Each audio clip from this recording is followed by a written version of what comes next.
ನಮಸ್ಕಾರ ಸ್ನೇಹಿತರೆ, ಇವತ್ತಿನ ವಿಡಿಯೋ ಅಲ್ಲಿ ನಾನು ಡಾಕ್ಟರ್ ಸ್ಲೀಪ್ ಮೂವಿಯನ್ನ ಬ್ರೇಕ್ ಡೌನ್ ಮಾಡ್ತೀನಿ. ಈ ಮೂವಿಯನ್ನ ಮೈಕ್ ಫ್ಲಾನಗನ್ ಅವರು ಡೈರೆಕ್ಟ್ ಮಾಡಿದ್ದಾರೆ. ಹಿಂದೆ the Haunting of Hill House, the Haunting of Bly Manor, the Fall of the House of Usher series ಮತ್ತೆ ಆಕ್ಯುಲಸ್ ಜೆರಾಲ್ಡ್ಸ್ ಗೇಮ್ ನ ರೀತಿ ಮೂವೀಸ್ ನ ಕೂಡ ಇವರೇ ಡೈರೆಕ್ಟ್ ಮಾಡಿರೋದು. ಇನ್ನ ಈ ಮೂವಿ 1980 ದ ಶೈನಿಂಗ್ ಮೂವಿಯ ಸೀಕ್ವೆಲ್ ಆಗಿದೆ. ದ ಶೈನಿಂಗ್ ಮೂವಿಯ ರೀತಿ ಡಾಕ್ಟರ್ ಸ್ಲೀಪ್ ಕೂಡ ಸ್ಟೀಫನ್ ಕಿಂಗ್ ಅವರು ಬರೆದಿರೋ ನಾವೆಲ್ ಇಂದಾನೆ ಇನ್ಸ್ಪೈರ್ ಆಗಿ ಮಾಡಿದ್ದಾರೆ. ಹಾಗಾಗಿ ಮೊದಲು ದ ಶೈನಿಂಗ್ ಚಿತ್ರದ ಬ್ರೇಕ್ ಡೌನ್ ವಿಡಿಯೋ ನೋಡಿಲ್ಲ ಅಂದ್ರೆ ಲಿಂಕ್ ಡಿಸ್ಕ್ರಿಪ್ಷನ್ ಅಲ್ಲಿ ಇದೆ ಸ್ನೇಹಿತರೆ, ಮೊದಲು ನೋಡಿ.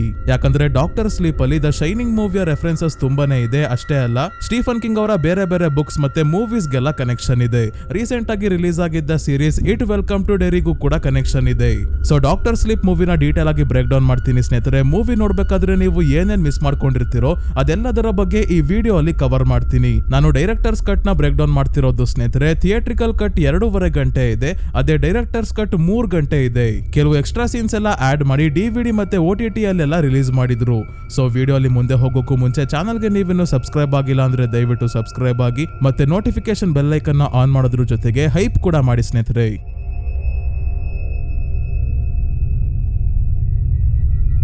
ಈ ಮೂವಿಯ ಸ್ಟಾರ್ಟಿಂಗ್ ಅಲ್ಲಿ ವಾರ್ನರ್ ಬ್ರೋಸ್ ಲೋಗೋ ಜೊತೆ ಬರೋ background music same the Shining ಮೂವಿಯ ಓಪನಿಂಗ್ ಅಲ್ಲೂ ಬರುತ್ತೆ.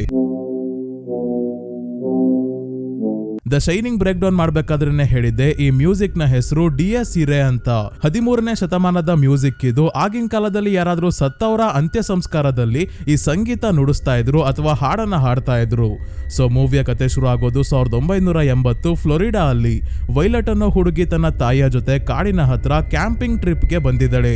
ಇಲ್ಲೇ ಹತ್ರದಲ್ಲಿ ಹೂಗಳನ್ನ ಕಿತ್ಕೊಂಡ್ ಬರೋಕೆ ವೈಲೆಟ್ ಬಂದಾಗ ಕೆರೆ ಹತ್ರ ಹ್ಯಾಟ್ ಹಾಕೊಂಡು ಕೂತಿರೋ ಒಬ್ಳು ಮಹಿಳೆಯನ್ನ ನೋಡ್ತಾಳೆ.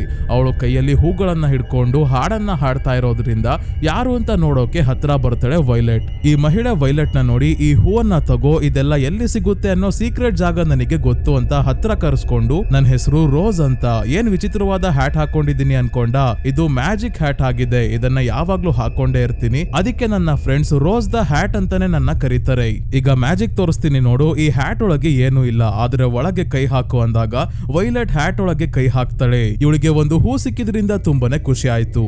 ಈ ಹ್ಯಾಟ್ ನ ರೀತಿ ನಿನ್ನಲ್ಲೂ ಮ್ಯಾಜಿಕ್ ಇದೆ ಅಲ್ವಾ, ನೀನು ಕೂಡ ತುಂಬಾನೇ ಸ್ಪೆಷಲ್, ನೋಡು ಹ್ಯಾಟ್ ಒಳಗೆ ಮತ್ತೊಂದು ವೈಲೆಟ್ ಬಣ್ಣದ ಹೂ ಇದೆ ಅಂತ ತೆಕ್ಕೊಂಡು ಇದನ್ನ ತಿನ್ಕೋ ಅಂತಾಳೆ ರೋಸ್. ಯಾಕೆ ಅಂತ ಇನ್ನ ಸ್ವಲ್ಪ ಹೊತ್ತಲ್ಲೇ ಹೇಳ್ತೀನಿ ಸ್ನೇಹಿತರೆ.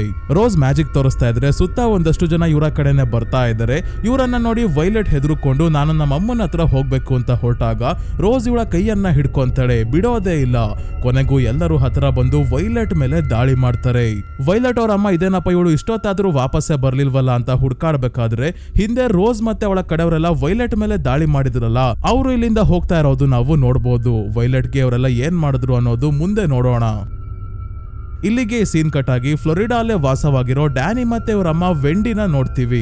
ದ ಶೈನಿಂಗ್ ಮೂವಿಯಲ್ಲಿ ಇದ್ದ ಮೈನ್ ಕ್ಯಾರೆಕ್ಟರ್ಸ್. ಈ ಮೂವಿಯಲ್ಲಿ ದೊಡ್ಡವನಾಗಿರೋ ಡ್ಯಾನಿನೇ ಮೈನ್ ಕ್ಯಾರೆಕ್ಟರ್. ದ ಶೈನಿಂಗ್ ಅಲ್ಲಿ ನಾವು ಆಲ್ರೆಡಿ ನೋಡಿರೋ ಹಾಗೆ ಓವರ್ಲುಕ್ ಹೋಟೆಲ್ಗೆ ಡ್ಯಾನಿ ಅವರ ಅಪ್ಪ ಜಾಕ್ ಕೇರ್ ಟೇಕರ್ ಆಗಿ ಕೆಲಸಕ್ಕೆ ಸೇರ್ಕೊಂಡ ನಂತರ ಡ್ಯಾನಿ ಮತ್ತೆ ವೆಂಡಿನ ಕೂಡ ಹೋಟೆಲ್ಗೆ ಕರ್ಕೊಂಡು ಹೋಗಿರ್ತಾನೆ. ಅಲ್ಲಿ ಹೋಟೆಲ್ ಜಾಕ್ ನ ಸೈಕ್ ಮಾಡಿ ತನ್ನ ಸ್ವಂತ ಹೆಂಡತಿ ಮಗನನ್ನೇ ಕೊಲ್ಲೋ ಹಾಗೆ ಮಾಡಿದಾಗ ವೆಂಡಿ ಹೇಗೋ ಮಾಡಿ ಮಗನನ್ನ ಕಾಪಾಡ್ಕೊಂಡು ಅಲ್ಲಿಂದ ಎಸ್ಕೇಪ್ ಆಗಿರ್ತಾಳೆ. ಆದ್ರೆ ಇವರನ್ನ ಕಾಪಾಡೋಕೆ ಅಂತ ಬಂದ ಹೋಟೆಲ್ ನ ಹೆಡ್ ಶೆಫ್ ಡಿಕ್ ಹ್ಯಾಲೋರನ್ನ ಎದೆಗೆ ಜಾಕ್ ಕೊಡಲಿ ಹಾಕಿ ಸಾಯಿಸಿರ್ತಾನೆ. ಕೊನೆಯಲ್ಲಿ ಜಾಕ್ ಕೂಡ ಹೊರಗೆ ಚಳಿಯಲ್ಲಿ ಕೂತ್ಕೊಂಡು ಅವನು ಕೂಡ ಸಾವನ್ನಪ್ಪಿರ್ತಾನೆ. ಇನ್ನ ಡಿಕ್ ಹ್ಯಾಲೋರನ್ ಯಾರು ಅಂತ ದ ಶೈನಿಂಗ್ ಮೂವಿಯಲ್ಲಿ ಅಷ್ಟೇ ಅಲ್ಲ, ವೆಲ್ಕಮ್ ಟು ಡೆರಿ ಸೀರೀಸ್ ಅಲ್ಲೂ ನೋಡಿದೀವಿ. ಆರ್ಮಿಯಲ್ಲಿ ಇದ್ದವನು ಪೆರಿವೈಸ್ ನ ಕಾಟಕ್ಕೆ ವೆಲ್ಕಮ್ ಟು ಡೆರಿ ಸೀಸನ್ 1 ನ ಕೊನೆಯಲ್ಲಿ ನನ್ಗೆ ಡೆರಿಯ ಸಹವಾಸ ಬೇಡವೇ ಬೇಡ ಅಂತ ಶೆಫ್ ಆಗೋಕೆ ಹೋದವನು ನಂತರ ಓವರ್ಲುಕ್ ಹೋಟೆಲ್ ಅಲ್ಲಿ ಹೆಡ್ ಶೆಫ್ ಆಗಿ ಕೆಲಸಕ್ಕೆ ಸೇರ್ಕೊಂಡು ಇಲ್ಲೇ ಸಾವನ್ನಪ್ತಾನೆ.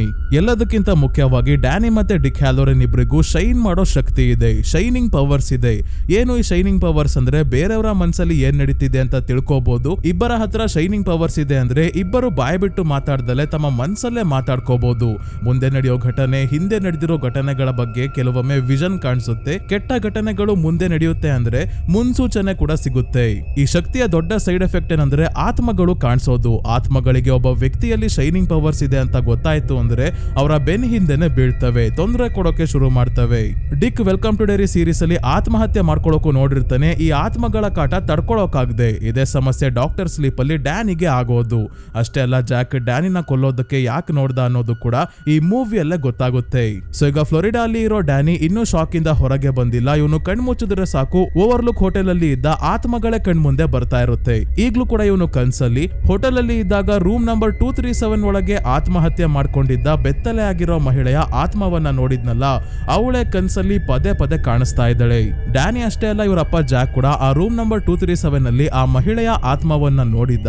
ಇಡೀ ಓವರ್ಲುಕ್ ಹೋಟೆಲ್ ಅಲ್ಲಿ ಆ ರೂಮೇ ಅತ್ಯಂತ ಹಾಂಟೆಡ್ ಆಗಿದ್ದಂತ ಜಾಗ. ಸ್ಟೀಫನ್ ಕಿಂಗ್ ಅವರ ನಾವೆಲ್ ಅಲ್ಲಿ ಈ ರೂಮ್ ನ ನಂಬರ್ 217 ಆಗಿತ್ತು ಸ್ನೇಹಿತರೆ. ಆದ್ರೆ ದ ಶೈನಿಂಗ್ ಮೂವಿಯ ಶೂಟಿಂಗ್ ನಡೆದಿರೋ ಹೋಟೆಲ್ ಅಲ್ಲಿ ಇದೇ ನಂಬರ್ ನ ರೂಮ್ ಇತ್ತು. ಹೋಟೆಲ್ ಅವರು ಡೈರೆಕ್ಟರ್ ಸ್ಟ್ಯಾನ್ಲಿ ಕ್ಯೂಬ್ರಿಕ್ ಅವ್ರಿಗೆ ನಿಮ್ ಕೈ ಮುಗಿತೀವಿ, ನಂಬರ್ 217 ರೂಮ್ ಹಾಂಟೆಡ್ ಅಂತ ತೋರಿಸಿದ್ರೆ ಆಮೇಲೆ ಗೆಸ್ಟ್ಸ್ ಆ ರೂಮ್ ಗೆ ಹೋಗೋಕೆ ಹೆದರ್ಕೊಂತಾರೆ, ದಯಮಾಡಿ ಆ ರೂಮ್ ನಂಬರ್ ನ ಇಲ್ದೇ ಇರೋ ರೂಮ್ ನಂಬರ್ ಗೆ ಚೇಂಜ್ ಮಾಡಿ ಅಂದಾಗ ಆಯ್ತು ಅಂತ ಸ್ಟ್ಯಾನ್ಲಿ ಕ್ಯೂಬ್ರಿಕ್ 237 ಅಂತ ನಂಬರ್ ಚೇಂಜ್ ಮಾಡ್ತಾರೆ. ಮತ್ತೆ ಹೋಟೆಲ್ ಬಗ್ಗೆ ಅಂತೂ ತುಂಬಾನೇ ಡೀಟೇಲ್ ಆಗಿದ್ದ ಶೈನಿಂಗ್ ವಿಡಿಯೋ ಅಲ್ಲಿ ಹೇಳಿದ್ದೀನಿ ಸ್ನೇಹಿತರೆ, ಯಾವ ರೀತಿ ಹೋಟೆಲ್ ತಂತಾನೆ ಚೇಂಜ್ ಆಗುತ್ತೆ, ಹೋಟೆಲ್ ಅಲ್ಲಿರೋ ವಸ್ತುಗಳು ತಮ್ಮ ಜಾಗ ಚೇಂಜ್ ಮಾಡ್ಕೊಂತವೆ, ಮತ್ತೆ ರೂಮ್ ಗಳು ಯಾವ ಜಾಗದಲ್ಲಿ ಇರೋಕೆ ಸಾಧ್ಯನೇ ಇಲ್ವೋ ಅಂತ ಜಾಗದಲ್ಲಿ ಇರ್ತವೆ ಅನ್ನೋದೆಲ್ಲ ಆ ವಿಡಿಯೋ ಅಲ್ಲಿ ಹೇಳಿದ್ದೀನಿ. ಸೊ ಈಗ ಡ್ಯಾನಿಗೆ ಕನ್ಸಲ್ಲಿ ಅಷ್ಟೇ ಅಲ್ಲ, ರಿಯಲ್ ಆಗು ಬಾತ್ರೂಮ್ ಗೆ ಬಂದಾಗೆಲ್ಲ ಬಾತ್ ಟಬ್ ಅಲ್ಲಿ ಅದೇ ಬೆತ್ತಲೆ ಆಗಿರೋ ಮಹಿಳೆಯ ಆತ್ಮ ಕಾಣಿಸ್ಕೊಂತಾ ಇರುತ್ತೆ. ಇದರಿಂದ ಹೆದರ್ಕೊಂಡು ನಿಂತಿದ್ದ ಜಾಗದಲ್ಲೇ ಉಯ್ಕೊಂತಾನೆ ಡ್ಯಾನಿ. ಇಷ್ಟೆಲ್ಲ ಆಗ್ತಿದ್ರು ವೆಂಡಿ ಬಂದು ಏನಾಯ್ತು ಅಂತ ಕೇಳಿದಾಗ ಹೇಳ್ತಿರಲ್ಲ, ಓವರ್ಲುಕ್ ಹೋಟೆಲ್ ಇಂದ ಎಸ್ಕೇಪ್ ಆಗಿ ಬಂದಾಗ್ಲಿಂದ ಡ್ಯಾನಿ ಸರಿಯಾಗಿ ಮಾತಾಡ್ತಾನೆ ಇರಲ್ಲ ಅನ್ನೋದು ನಮ್ಗೆ ಗೊತ್ತಾಗುತ್ತೆ. ಯಾವಾಗ ವೆಂಡಿ ಬಾತ್ರೂಮ್ ನ ಮ್ಯಾಟ್ ಮೇಲೆ ಯಾರ್ದೋ ಹೆಜ್ಜೆ ಗುರುತು ಇರೋದನ್ನ ನೋಡ್ತಾಳೋ ಆಗ್ಲಿಂದ ಇವಳಿಗೂ ಏನೋ ಸಮಸ್ಯೆ ಆಗ್ತಿದೆ, ಆದ್ರೆ ಡ್ಯಾನಿ ಹೇಳ್ತಿಲ್ಲ ಅನ್ನೋದು ಗೊತ್ತಾಗಿ ಡ್ಯಾನಿನ ಒಂಟಿಯಾಗಿ ಬಿಡದಲೆ ಎಲ್ಲಿ ಹೋದ್ರೂ ಜೊತೆಯಲ್ಲೇ ಕರ್ಕೊಂಡು ಹೋಗೋಕೆ ಶುರು ಮಾಡ್ತಾಳೆ. ಹೀಗೆ ನಡೀತಿದ್ದಾಗ ಒಂದಿನ ಡ್ಯಾನಿ ಮನೆಯ ಹೊರಗೆ ಪಾರ್ಕ್ ಬೆಂಚ್ ಮೇಲೆ ಬೇಜಾರಲ್ಲಿ ಕೂತಿದ್ದಾಗ ಇವನ ಹತ್ರ ಡಿಕ್ ಹ್ಯಾಲೋರೆನ್ ಬರ್ತಾರೆ. ಅಂದ್ರೆ ಡಿಕ್ ಹ್ಯಾಲೋರೆನ್ ಆತ್ಮ. ಇಬ್ರು ಆರಾಮಾಗಿ ಕೂತ್ಕೊಂಡು ಮಾತಾಡ್ತಿರೋದು ನೋಡಿದ್ರೆ ತುಂಬಾನೇ ದಿನಗಳಿಂದ ಡಿಕ್ ಡ್ಯಾನಿಗೆ ಕಾಣಿಸ್ಕೊಂತಾ ಇರ್ಬೋದು. ಡಿಕ್ ತಮ್ಮ ಸಾವಿನ ನಂತರ ಇವನಿಗೆ ಮುಂದೆ ದಾರಿ ತೋರಿಸೋ ಅಂತ ಗುರು ಆಗಿ ಮೆಂಟಾರ್ ಆಗಿ ಬಂದಿದ್ದಾರೆ. ಈಗ ಡಿಕ್ ಡ್ಯಾನಿನ ಡಾಕ್ ಅಂತ ಕರಿತಾ ಇದ್ದಾರೆ. ದ ಶೈನಿಂಗ್ ಮೂವಿಯಲ್ಲಿ ನೋಡಿರೋ ಹಾಗೆ ವೆಂಡಿ ಮತ್ತೆ ಜಾಕ್ ಡ್ಯಾನಿನ ಡಾಕ್ ಅಂತ ಕೂಡ ಕರಿತಾ ಇರ್ತಾರೆ. ವೆಂಡಿ ಮತ್ತೆ ಡ್ಯಾನಿಗೆ ಹೋಟೆಲ್ ನ ಕಿಚನ್ ತೋರ್ಸೋಕೆ ಡಿಕ್ ಕರ್ಕೊಂಡು ಹೋಗಿದ್ದಾಗ ಇವರು ಕೂಡ ಡ್ಯಾನಿನ ಡಾಕ್ ಅಂತ ಕರೆಯೋಕೆ ಶುರು ಮಾಡ್ತಾರೆ. ಆಗ್ಲೇ ವೆಂಡಿ ಕೇಳಿರ್ತಾರೆ, ನಾವು ಡ್ಯಾನಿನ ಡಾಕ್ ಅಂತ ಕರೆಯೋದು ನಿಮಗೆ ಹೇಗ್ ಗೊತ್ತಾಯ್ತು ಅಂತ. ನನಗೆ ಶೈನಿಂಗ್ ಪವರ್ಸ್ ಇದೆ ಅದಕ್ಕೆ ಗೊತ್ತಾಯ್ತು ಅಂತ ಹೇಳಿರಲ್ಲ, ಏನೋ ಹೇಳಿ ಮಾತು ಮರ್ಸಿರ್ತಾರೆ. ಅದಾದ್ಮೇಲೆ ಡ್ಯಾನಿ ಜೊತೆ ಮನ್ಸಲ್ಲಿ ಮಾತಾಡಿದಾಗ ಡ್ಯಾನಿಗೆ ನಾನು ಒಬ್ನೇ ಅಲ್ಲ ಶೈನ್ ಮಾಡುವಂತವನು ಇರೋದು, ಬೇರೆಯವರು ಕೂಡ ಇದ್ದಾರೆ ಅಂತ ಗೊತ್ತಾಗುತ್ತೆ. ಡ್ಯಾನಿ ಅಲ್ಲಿವರೆಗೂ ತನ್ನ ಶೈನಿಂಗ್ ಪವರ್ಸ್ ನ ತನ್ನ ಕಾಲ್ಪನಿಕ ಫ್ರೆಂಡ್ ಅನ್ಕೊಂಡು ತನ್ನ ಶಕ್ತಿಯನ್ನ ಟೋನಿ ಅಂತ ಕರಿತಾ ಇರ್ತಾನೆ. ಆದ್ರೆ ಡಿಕ್ ಡ್ಯಾನಿಗೆ ಶೈನಿಂಗ್ ಪವರ್ಸ್ ಅಂದ್ರೆ ಏನು, ಹೇಗೆ ಇವರಿಗೆ ತಮ್ಮ ಅಜ್ಜಿ ಶಕ್ತಿಯ ಬಗ್ಗೆ ಹೇಳಿದ್ರು ಅನ್ನೋದೆಲ್ಲ ಹೇಳೋದಷ್ಟೇ ಅಲ್ಲ, ರೂಮ್ ನಂಬರ್ 237ಗೆ ಮಿಸ್ ಆಗು ಹೋಗ್ಬೇಡ ಅಂತ ವಾರ್ನ್ ಮಾಡಿರ್ತಾರೆ. ಈಗ ಡ್ಯಾನಿ ಡಿಕ್ಗೆ ಕೇಳ್ತಾನೆ, ನೀವ್ ನೋಡಿದ್ರೆ ಆ ಹೋಟೆಲ್ ಅಲ್ಲಿ ಇರೋದೆಲ್ಲ ಬುಕ್ ಅಲ್ಲಿ ಇರೋ ಚಿತ್ರಗಳಿದ್ದಂಗೆ, ಅವುಗಳಿಂದ ನನಗೆ ಯಾವುದೇ ರೀತಿ ತೊಂದರೆ ಆಗಲ್ಲ ಅಂತ ಹೇಳಿದ್ರಿ, ಆದ್ರೆ ಈಗ ಅಲ್ಲಿರೋ ಒಂದು ಆತ್ಮ ನನ್ನ ಹಿಂದೆ ಇಲ್ಲಿಗೂ ಬಂದು ತೊಂದರೆ ಕೊಡ್ತಾ ಇದೆ ಅಂದಾಗ ಡಿಕ್ ಹೇಳ್ತಾರೆ, ತುಂಬಾನೇ ಜನರಿಗೆ ಶೈನಿಂಗ್ ಪವರ್ಸ್ ಇದೆ, ಕೆಲವ್ರಿಗೆ ಕಡಿಮೆ ಇರುತ್ತೆ, ಇನ್ನ ಕೆಲವ್ರಿಗೆ ಜಾಸ್ತಿ ಇರುತ್ತೆ. ನಿಮ್ಮ ಅಪ್ಪಂಗೂ ಶೈನ್ ಮಾಡೋ ಶಕ್ತಿ ಇತ್ತು, ತುಂಬಾನೇ ಕಡಿಮೆ, ಅದಕ್ಕೆ ಆ ಹೋಟೆಲ್ ಜಾಕ್ ನ ಬಳಸ್ಕೊಂಡು ನಿನ್ನನ್ನ ಕೊಲ್ಲೋಕೆ ನೋಡಿದ್ದು ಅಂದಾಗ ನಮ್ಗೆ ಗೊತ್ತಾಗುತ್ತೆ ಸ್ನೇಹಿತರೆ, ಇಡೀ ಓವರ್ಲುಕ್ ಹೋಟೆಲ್ ಒಂದು ದುಷ್ಟ ಶಕ್ತಿ ಇರೋ ಹಾಗೆ. ಆ ಹೋಟೆಲ್ ಇರೋ ಜಾಗನೇ ಸರಿ ಇಲ್ಲ. ಹೋಟೆಲ್ಗೆ ಮೊದಲು ಜಾಸ್ತಿ ಶಕ್ತಿ ಇರಲಿಲ್ಲ, ಎಲ್ಲೋ ಒಂದು ಸಣ್ಣ ಪುಟ್ಟ ಭಯಾನಕ ದೃಶ್ಯವನ್ನ ತೋರಿಸೋ ಶಕ್ತಿ ಇರುತ್ತೆ ಅಷ್ಟೇ. ಅದಕ್ಕೆ ಡಿಕ್ ಅದೇ ಹೋಟೆಲ್ ಅಲ್ಲಿ ಕೆಲಸ ಮಾಡ್ಕೊಂಡಿದ್ದಾಗ ಏನೇ ಕಾಣಿಸಿದ್ರು ಅದರಿಂದ ಇವ್ರಿಗೆ ತೊಂದರೆ ಆಗ್ತಿರಲ್ಲ. ಆದ್ರೆ ಆ ಹೋಟೆಲ್ಗೆ ಅಲ್ಲಿರೋ ಆತ್ಮಗಳಿಗೆ ಶಕ್ತಿ ಕೊಡುವಂತ ಒಂದು ಆಹಾರ ಇದೆ, ಅದೇ ಶೈನಿಂಗ್ ಪವರ್ಸ್. ಮನುಷ್ಯರಲ್ಲಿ ಇರೋ ಶೈನ್ ಮಾಡೋ ಶಕ್ತಿಯನ್ನೇ ಸೇವಿಸಿ ತಮ್ಮ ಶಕ್ತಿಯನ್ನ ಅಲ್ಲಿರೋ ಆತ್ಮಗಳು ಹೆಚ್ಚಿಸ್ಕೊಂತವೆ. ಡಿಕ್ ನ ಶೈನಿಂಗ್ ಪವರ್ಸ್ ಕಡಿಮೆ ಇರೋದ್ರಿಂದ ಆತ್ಮಗಳ ಶಕ್ತಿ ಅಷ್ಟೇನು ಹೆಚ್ಚಾಗ್ತಿರ್ಲಿಲ್ಲ. ಅದೇ ಡ್ಯಾನಿ ಫುಲ್ ಚಾರ್ಜ್ ಆಗಿರೋ ಒಂದು ದೊಡ್ಡ ಬ್ಯಾಟರಿ ಇದ್ದಂಗೆ. ಇವನಲ್ಲಿ ಇರೋ ಅದ್ಭುತವಾದ ಶೈನಿಂಗ್ ಪವರ್ಸ್ ಓವರ್ಲುಕ್ ಹೋಟೆಲ್ಗೆ ಭಾನುವಾರದ ಬಾಡೂಟ ಇದ್ದಂಗೆ. ಅದಕ್ಕೆ ಡ್ಯಾನಿ ಆ ಹೋಟೆಲ್ಗೆ ಹೋಗ್ತಿದ್ದಂಗೆ ಹೋಟೆಲ್ ಡ್ಯಾನಿಯ ಬ್ಯಾಟರಿಯಿಂದ ಚಾರ್ಜ್ ಆಗಿ, ಅಂದ್ರೆ ಇವನ ಶೈನಿಂಗ್ ಪವರ್ಸ್ ನ ಸೇವಿಸಿ ತನ್ನ ಶಕ್ತಿಯನ್ನ ಜಾಸ್ತಿ ಮಾಡ್ಕೊಂಡು ಜಾಕ್ ಸೈಕೋ ಆಗೋ ಹಾಗೆ ಮಾಡಿರುತ್ತೆ. ಜಾಕ್ ಡ್ಯಾನಿನ ಸಾಯಿಸಿದಾಗ ಡ್ಯಾನಿಯ ಆತ್ಮ ಹೋಟೆಲ್ ಒಳಗೆ ಟ್ರ್ಯಾಪ್ ಆಗುತ್ತೆ. ಆಗ ಅವನ ಶೈನಿಂಗ್ ಪವರ್ಸ್ ನ ತುಂಬಾನೇ ವರ್ಷಗಳ ಕಾಲ ಬಳಸಬಹುದು ಅನ್ನೋದು ಹೋಟೆಲ್ ನ ಪ್ಲಾನ್ ಆಗಿತ್ತು. ಡಿಕ್ ಇದನ್ನ ಒಳ್ಳೆ ಎಕ್ಸಾಂಪಲ್ ಕೊಟ್ಟು ಹೇಳ್ತಾರೆ, ಸೊಳ್ಳೆ ಅಥವಾ ಜಿಗಣೆ ರಕ್ತ ಕುಡಿಯೋಕೆ ಬಂದಂಗೆ ಇದು ಅಂತ. ಆತ್ಮಗಳು ಸೊಳ್ಳೆ, ಇವನ ಶೈನಿಂಗ್ ಪವರ್ಸೇ ಅವುಗಳಿಗೆ ರಕ್ತ. ಹಾಗಾಗಿ ಹೋಟೆಲ್ ಅಲ್ಲಿ ಇದ್ದ ಶಕ್ತಿಶಾಲಿ ದುಷ್ಟ ಶಕ್ತಿ ಅಂದ್ರೆ ಅದು ರೂಮ್ ನಂಬರ್ 237 ಅಲ್ಲಿ ಇದ್ದ ಆ ಮಹಿಳೆಯ ಪ್ರೇತಾತ್ಮ. ಅವಳು ಇಲ್ಲಿವರೆಗೂ ಡ್ಯಾನಿನ ಹುಡ್ಕೊಂಡ್ ಬಂದು ಇವನ ಶೈನಿಂಗ್ ಪವರ್ಸ್ ನ ಸೇವಿಸೋಕೆ ನೋಡ್ತಿದ್ದಾಳೆ. ಆದ್ರೆ ಏನ್ ಮಾಡೋದು, ಹೋಟೆಲ್ ಇಂದ ದೂರ ಇರೋ ಅವಳಿಗೆ ಶಕ್ತಿ ಜಾಸ್ತಿ ಇಲ್ಲ. ಸೊ ಈ ಆತ್ಮಗಳ ಕಾಟದಿಂದ ಹೇಗೆ ಪಾರಾಗೋದು ಅಂತ ಡ್ಯಾನಿ ಕೇಳಿದಾಗ ಡಿಕ್ ತಮ್ಮ ಅಜ್ಜಿ ತಮ್ಮಿಗೆ ಹೇಳ್ಕೊಟ್ಟಿದ್ದ ಒಂದು ಟ್ರಿಕ್ ಬಗ್ಗೆ ಹೇಳ್ತಾರೆ. ಅದೇ ಈ ಆತ್ಮಗಳನ್ನ ಡ್ಯಾನಿ ತನ್ನ ಶೈನಿಂಗ್ ಪವರ್ಸ್ ನ ಬಳಸಿ ಮೈಂಡ್ ಅಲ್ಲೇ ಒಂದು ಬಾಕ್ಸ್ ನ ಸೃಷ್ಟಿ ಮಾಡಿ ಆ ಬಾಕ್ಸ್ ಒಳಗೆ ಲಾಕ್ ಮಾಡಿ ಇಡೋದು. ಡಿಕ್ ನ ತಾತ ತುಂಬಾನೇ ದುಷ್ಟ ವ್ಯಕ್ತಿ ಆಗಿದ್ದ. ಇವರ ಅಜ್ಜಿ ಮತ್ತೆ ಇವರಿಗೆ ತುಂಬಾನೇ ಹೊಡಿತಾ ಇರ್ತಾನೆ, ತೊಂದರೆ ಕೊಡ್ತಾ ಇರ್ತಾನೆ. ಒಂದಿನ ತಾತ ಸತ್ತೋದಾಗ ಡಿಕ್ ಖುಷಿಯಲ್ಲಿ ಡ್ಯಾನ್ಸೇ ಮಾಡಿರ್ತಾರೆ. ಆದ್ರೆ ಸಾವಿನ ನಂತರ ಆತ್ಮ ಆಗಿ ಬಂದು ಡಿಕ್ಗೆ ತೊಂದರೆ ಕೊಡೋಕೆ ಶುರು ಮಾಡಿದಾಗ ಶೈನಿಂಗ್ ಪವರ್ಸ್ ಇದ್ದ ಡಿಕ್ ನ ಅಜ್ಜಿ ಇವರಿಗೆ ಒಂದು ಬಾಕ್ಸ್ ನ ಕೊಟ್ಟು ಇದೇ ರೀತಿ ಇರೋ ಬಾಕ್ಸ್ ನ ನಿನ್ನ ಮೈಂಡ್ ಅಲ್ಲಿ ಸೃಷ್ಟಿ ಮಾಡಬೇಕು. ಆ ಬಾಕ್ಸ್ ನ ಮೂಲೆ ಮೂಲೆ ನಿನಗೆ ಗೊತ್ತಿರಬೇಕು, ಹೇಗೆ ಅದನ್ನ ಲಾಕ್ ಮಾಡೋದು ಅಂತ ಗೊತ್ತಿರಬೇಕು ಅಂತ ಬಾಕ್ಸ್ ಒಳಗೆ ಎಲ್ಲಾ ಆತ್ಮಗಳನ್ನ ಲಾಕ್ ಮಾಡು, ಇದರಿಂದ ಮತ್ತೆ ಅವುಗಳು ಕಾಣೋದಿಲ್ಲ ಅಂತ ಹೇಳಿರ್ತಾರೆ. ಅದೇ ಕೆಲಸವನ್ನ ಡಿಕ್ ಮಾಡಿರ್ತಾರೆ ಕೂಡ. ಆದ್ರೆ ಇಟ್ ವೆಲ್ಕಮ್ ಟು ಡೆರಿ ಸೀರೀಸ್ ಅಲ್ಲಿ ನೋಡಿರೋ ಹಾಗೆ ಪೆನಿವೈಸ್ ಡಿಕ್ ಅವರ ತಾತನ ರೂಪದಲ್ಲಿ ಬಂದು ಡಿಕ್ಗೆ ಮೆಂಟಲ್ ಟಾರ್ಚರ್ ಕೊಟ್ಟು ಇವರ ಮೈಂಡ್ ಅಲ್ಲಿ ಇರೋ ಬಾಕ್ಸ್ ಓಪನ್ ಆಗೋ ಹಾಗೆ ಮಾಡಿರ್ತಾನೆ. ಅದಕ್ಕೆ ಡಿಕ್ ಕುಡಿಯೋಕೆ ಶುರು ಮಾಡಿ ಆತ್ಮಹತ್ಯೆ ಮಾಡ್ಕೊಳ್ಳೋಕು ನೋಡಿದಾಗ ಸರಿಯಾದ ಸಮಯಕ್ಕೆ ಲೆರಾಯ್ ಬಂದು ಕಾಪಾಡಿರ್ತಾನೆ. ಡಿಕ್ ಅವರ ಅಜ್ಜಿಯನ್ನ ಕೂಡ ಆ ಸೀರೀಸ್ ಅಲ್ಲಿ ನಾವು ನೋಡಿದ್ವಿ. ಸೊ ಡಿಕ್ ಏನ್ ಮಾಡ್ತಿದ್ದಾರೋ ಅದನ್ನೇ ಡ್ಯಾನಿಗೂ ಮಾಡೋಕೆ ಹೇಳಿದ ನಂತರ ಇವ್ರ ಅಮ್ಮ ವೆಂಡಿ ಗಾಬರಿಯಾಗಿ ಓಡ್ ಬರ್ತಾ ಇದ್ದಾರೆ. ವೆಂಡಿಗೆ ಡಿಕ್ ಕಾಣೋದಿಲ್ಲ. ಡ್ಯಾನಿ ಎಲ್ಲೋ ಹೋಗಿದ್ದಾನೆ ಅಂತ ಹೆದರ್ಕೊಂಡಿದ್ದ ವೆಂಡಿಗೆ ಇವನನ್ನ ನೋಡಿ ಸಮಾಧಾನ ಆಯ್ತು. ಮತ್ತೆ ಹೇಳ್ದೆ ಕೇಳ್ದೆ ಎಲ್ಲೂ ಹೋಗ್ಬೇಡ ಅಂತ ಬೈಬೇಕಾದ್ರೆ ಇಲ್ಲೇ ಮೂವಿಯ ಸ್ಟಾರ್ಟಿಂಗ್ ಅಲ್ಲಿ ರೋಸ್ ಮತ್ತೆ ಅವಳ ಕಡೆಯವರ ಕೈಗೆ ತಗ್ಲಾಕೊಂಡ ಹುಡುಗಿ ವೈಲೆಟ್ ನ ಮಿಸ್ಸಿಂಗ್ ಪೋಸ್ಟರ್ ಇರೋದನ್ನ ನೋಡ್ತೀವಿ. ಇವತ್ ರಾತ್ರಿ ವೆಂಡಿ ಮತ್ತೆ ಡ್ಯಾನಿ ಟಿವಿ ನೋಡ್ತಿದ್ದಾಗ ಮತ್ತೆ ಡ್ಯಾನಿಗೆ ಬಾತ್ರೂಮ್ ಕಡೆಯಿಂದ ಏನೋ ಶಬ್ದ ಆಗ್ತಾ ಇರೋದು ಕೇಳಿಸ್ತಾ ಇದೆ. ಎದ್ದು ಬಾತ್ರೂಮ್ ಹತ್ರ ಬರ್ತಾನೆ. ಮತ್ತೆ ಆ ಮಹಿಳೆ ಬಾತ್ ಟಬ್ ಇಂದ ಮೇಲೆ ಹೇಳ್ತಾ ಇರೋದು ನೋಡಿ ಈ ಬಾರಿ ಹೆದರ್ಕೊಳ್ಳಲ್ಲ. ಡಿಕ್ ಹೇಳ್ಕೊಟ್ಟಂಗೆ ಮಾಡೋಕೆ ಸೀದಾ ಬಾತ್ರೂಮ್ ಒಳಗೆ ಹೋಗಿ ಒಳಗಿಂದ ಡೋರ್ ಲಾಕ್ ಮಾಡ್ಕೊಂತಾನೆ. ಇದೇನಪ್ಪ ಇವನೇ ಒಳಗ್ ಬರ್ತಾವನಲ್ಲ ಅಂತ ಆತ್ಮನೆ ಗಾಬರಿ ಆಗೋಗಿದೆ. ಇದಾದ್ಮೇಲೆ ಆ ಮಹಿಳೆ ಕಿರ್ಚಾಡ್ತಿರೋ ಶಬ್ದ ಕೇಳಿಸಿದಾಗ ನಮ್ಗೆ ಗೊತ್ತಾಗುತ್ತೆ ಡ್ಯಾನಿ ತನ್ನ ಮೈಂಡ್ ಅಲ್ಲಿ ಕ್ರಿಯೇಟ್ ಮಾಡಿರೋ ಬಾಕ್ಸ್ ಒಳಗೆ ಅವಳನ್ನ ಲಾಕ್ ಮಾಡಿದ್ದಾನೆ. ಸೊ ಈಗ 1980ರಿಂದ 2011 ನ್ಯೂ ಜೆರ್ಸಿಗೆ ಬರ್ತೀವಿ. ಫ್ಲೋರಿಡಾ ಇಂದ ನ್ಯೂ ಜೆರ್ಸಿಗೆ ಬಂದಿರೋ ಡ್ಯಾನಿಗೆ ಈಗ 36 ವರ್ಷ. ಕುಡಿಯೋದು ಜಾಸ್ತಿ ಮಾಡ್ಕೊಂಡಿದ್ದಾನೆ. ಇವ್ರ ಅಮ್ಮ ವೆಂಡಿ ಇವನು 20 ವರ್ಷದವನಾಗಿದ್ದಾಗ್ಲೇ ಸಾವನ್ನಪ್ಪಿದ್ದಾಳೆ. ಮೂವಿಯಲ್ಲಿ ಸಾವಿಗೆ ಕಾರಣ ಏನು ಅಂತ ತೋರ್ಸಲ್ಲ, ಆದ್ರೆ ನಾವೆಲ್ ಅಲ್ಲಿ 53 ವರ್ಷ ವಯಸ್ಸಿನ ವೆಂಡಿ ಲಂಗ್ ಕ್ಯಾನ್ಸರ್ ಇಂದ ಸಾವನ್ನಪ್ಪಿರ್ತಾಳೆ. ಡ್ಯಾನಿ ಓವರ್ಲುಕ್ ಹೋಟೆಲ್ ನ ಆತ್ಮಗಳನ್ನ ಬಾಕ್ಸ್ ಒಳಗೆ ಹಾಕಿ ಬಂಧಿಸಿದ್ರು ಕೂಡ ಶೈನಿಂಗ್ ಪವರ್ಸ್ ಇಂದ ಇವನಿಗೆ ಕಾಣಿಸ್ಕೊಂತಿರೋ ವಿಷನ್ಸ್ ಬೇರೆಯವರ ಮನಸ್ಸಲ್ಲಿ ಏನ್ ನಡೀತಿದೆ ಅನ್ನೋದೆಲ್ಲ ಕೇಳಿಸ್ತಾ ಇರುತ್ತೆ. ಓವರ್ಲುಕ್ ಅಲ್ಲಿ ಇರೋ ಆತ್ಮಗಳು ಕಾಣಿಸ್ತಿಲ್ಲ ಅಂದ್ರೂ ಬೇರೆ ಆತ್ಮಗಳು ಕಾಣಿಸ್ತಾ ಇರ್ತವೆ. ಹೇಗೋ ಇವನಿಗೆ ತೊಂದರೆ ಕೊಡ್ತಿರಲ್ಲ ಅಷ್ಟೇ. ಅದಕ್ಕೆ ಹೇಗೆ ಇವನ ತಂದೆ ಜಾಕ್ ತನ್ನ ನೋವನ್ನೆಲ್ಲ ಮರೆಯೋಕೆ ಚೆನ್ನಾಗಿ ಕುಡಿತಾ ಇದ್ನೋ ಅದೇ ರೀತಿ ಡ್ಯಾನಿ ಕೂಡ ಕುಡಿಯೋಕೆ ಶುರು ಮಾಡ್ಕೊಂಡಿದ್ದಾನೆ. ಕುಡಿಯೋದ್ರಿಂದ ತನ್ನ ಸೈಕಿಕ್ ಪವರ್ಸ್ ಕಡಿಮೆ ಆಗುತ್ತೆ ಅಂತ. ಈಗ್ಲೂ ಡೀನಿ ಅನ್ನೋ ಹುಡುಗಿ ಜೊತೆ ಸೇರಿ ಚೆನ್ನಾಗಿ ಕುಡಿದು ಬಾರಲ್ಲಿ ಜಗಳ ಎಲ್ಲ ಆಡಿ ಆದ್ಮೇಲೆ ಡೀನಿ ಇವನನ್ನ ತನ್ನ ಮನೆಗೆ ಕರ್ಕೊಂಡ್ ಬರ್ತಾಳೆ. ಇಬ್ರು ಡ್ರಗ್ಸ್ ಸೇವನೆ ಮಾಡ್ತಾರೆ. ಕೊನೆಗೆ ಬೆಡ್ ಮೇಲೆ ಕೆಲಸ ಮಾಡಿ ಮಲ್ಕೊಂತಾರೆ. ಮುಂದಿನ ದಿನ ಬೆಳಗ್ಗೆ ಎದ್ದಾಗ ಡ್ಯಾನಿ ತನ್ನ ಪಕ್ಕ ಮಲಗಿರೋ ಡೀನಿನ ನೋಡಿದಾಗ ಗೊತ್ತಾಯ್ತು ಇವಳಿಗೆ ಡ್ರಗ್ ಓವರ್ ಡೋಸ್ ಆಗಿದೆ. ಮಲಗಿದ ಜಾಗದಲ್ಲೇ ವಾಂತಿ ಮಾಡ್ಕೊಂಡಿದ್ದಾಳೆ. ಮೂವಿ ನೋಡಿರೋ ಕೆಲವರು ಹೇಳೋದೇನಂದ್ರೆ ಡೀನಿ ಆಗ್ಲೇ ಸಾವನ್ನಪ್ಪಿದ್ದಾಳೆ ಅಂತ. ಆದ್ರೆ ಡೀನಿ ಇನ್ನು ಉಸಿರಾಡ್ತಿರೋದು ಒಂದು ಕಡೆ ನಾನು ಗಮನಿಸಿದೆ ಸ್ನೇಹಿತರೆ. ಡ್ಯಾನಿ ಎದ್ದು ಇಲ್ಲಿಂದ ಹೊರಟಾಗ ತನ್ನ ವಾಲೆಟ್ ಅಲ್ಲಿ ದುಡ್ಡಿಲ್ದೇ ಇರೋದನ್ನ ನೋಡಿ ಡೀನಿಯ ಪರ್ಸಿಂದ ದುಡ್ಡನ್ನ ಕತ್ಕೊಂತಾನೆ. ಅಷ್ಟೇ ಅಲ್ಲ, ಇಲ್ಲೇ ಚಿಕ್ಕ ಹುಡುಗ ಬೇರೆ ಇದ್ದಾನೆ. ಇವನು ಬೇರೆ ಯಾರು ಅಲ್ಲ, ಡೀನಿಯ ಮಗ. ತಾಯಿ ಓವರ್ ಡೋಸ್ ಆಗಿ ಬಿದ್ದಿದ್ದಾಳೆ. ಮಗು ಒಂದೇ ಇದೆ. ಅಟ್ಲೀಸ್ಟ್ ಆಂಬುಲೆನ್ಸ್ ಆದ್ರೂ ಕರೆದಿದ್ರೆ ಆಗೋದು. ಆದ್ರೆ ಏನು ಮಾಡಲ್ಲ, ಹುಡುಗನನ್ನ ಸಾಯ್ತಾ ಇರೋ ಇವನ ತಾಯಿ ಹತ್ರ ಕೂರಿಸಿ ಹೊರಟಾಗ ಡಿಕ್ ಇಲ್ಲಿಗೆ ಬಂದು ಹೇಳ್ತಾರೆ ಅಟ್ಲೀಸ್ಟ್ ಆ ಹುಡುಗಿಯ ದುಡ್ಡನ್ನಾದ್ರೂ ವಾಪಸ್ ಇಡು ಅಂತ. ಇದಕ್ಕೆ ಡ್ಯಾನಿ ನನ್ನ ದುಡ್ಡನ್ನೇ ಅವಳು ಡ್ರಗ್ಸ್ ಕೊಂಡ್ಕೊಳ್ಳೋಕೆ ಕತ್ಕೊಂಡಿದ್ದಾಳೆ, ಅದಕ್ಕೆ ಎತ್ಕೊಂಡೆ ಅಂತ ಸುಳ್ಳು ಹೇಳ್ತಾನೆ. ಹೇಗಿದ್ದವನು ಹೇಗಾಗೋದ ಅನ್ನೋದನ್ನ ನೋಡಿ ಡಿಕ್ಗೆ ತುಂಬಾನೇ ದುಃಖ ಆಗ್ತಿದೆ. ಡ್ಯಾನಿ ತನ್ನ ಮೈಂಡ್ ಅಲ್ಲಿ ಕ್ರಿಯೇಟ್ ಮಾಡಿರೋ ಬಾಕ್ಸ್ ಒಳಗೆ ಡೀನಿ ಮತ್ತೆ ಅವಳ ಮಗನ ನೆನಪನ್ನ ಹಾಕಿ ಲಾಕ್ ಮಾಡೋಕೆ ನೋಡಿದಾಗ ಡಿಕ್ ನಾನು ಹೇಳಿದ್ದು ಓವರ್ಲುಕ್ ಅಲ್ಲಿ ಇರೋ ಆತ್ಮಗಳನ್ನ ಬಾಕ್ಸ್ ಒಳಗೆ ಲಾಕ್ ಮಾಡು ಅಂತ, ಈ ನೆನಪುಗಳನ್ನ ಅಲ್ಲ. ನಿಜವಾದ ದೆವ್ವಗಳು ಅಂದ್ರೆ ನಿನ್ನ ಮನ್ಸಲ್ಲಿ ಉಳಿಯೋ ಈ ನೆನಪುಗಳೇ ಆಗಿದೆ.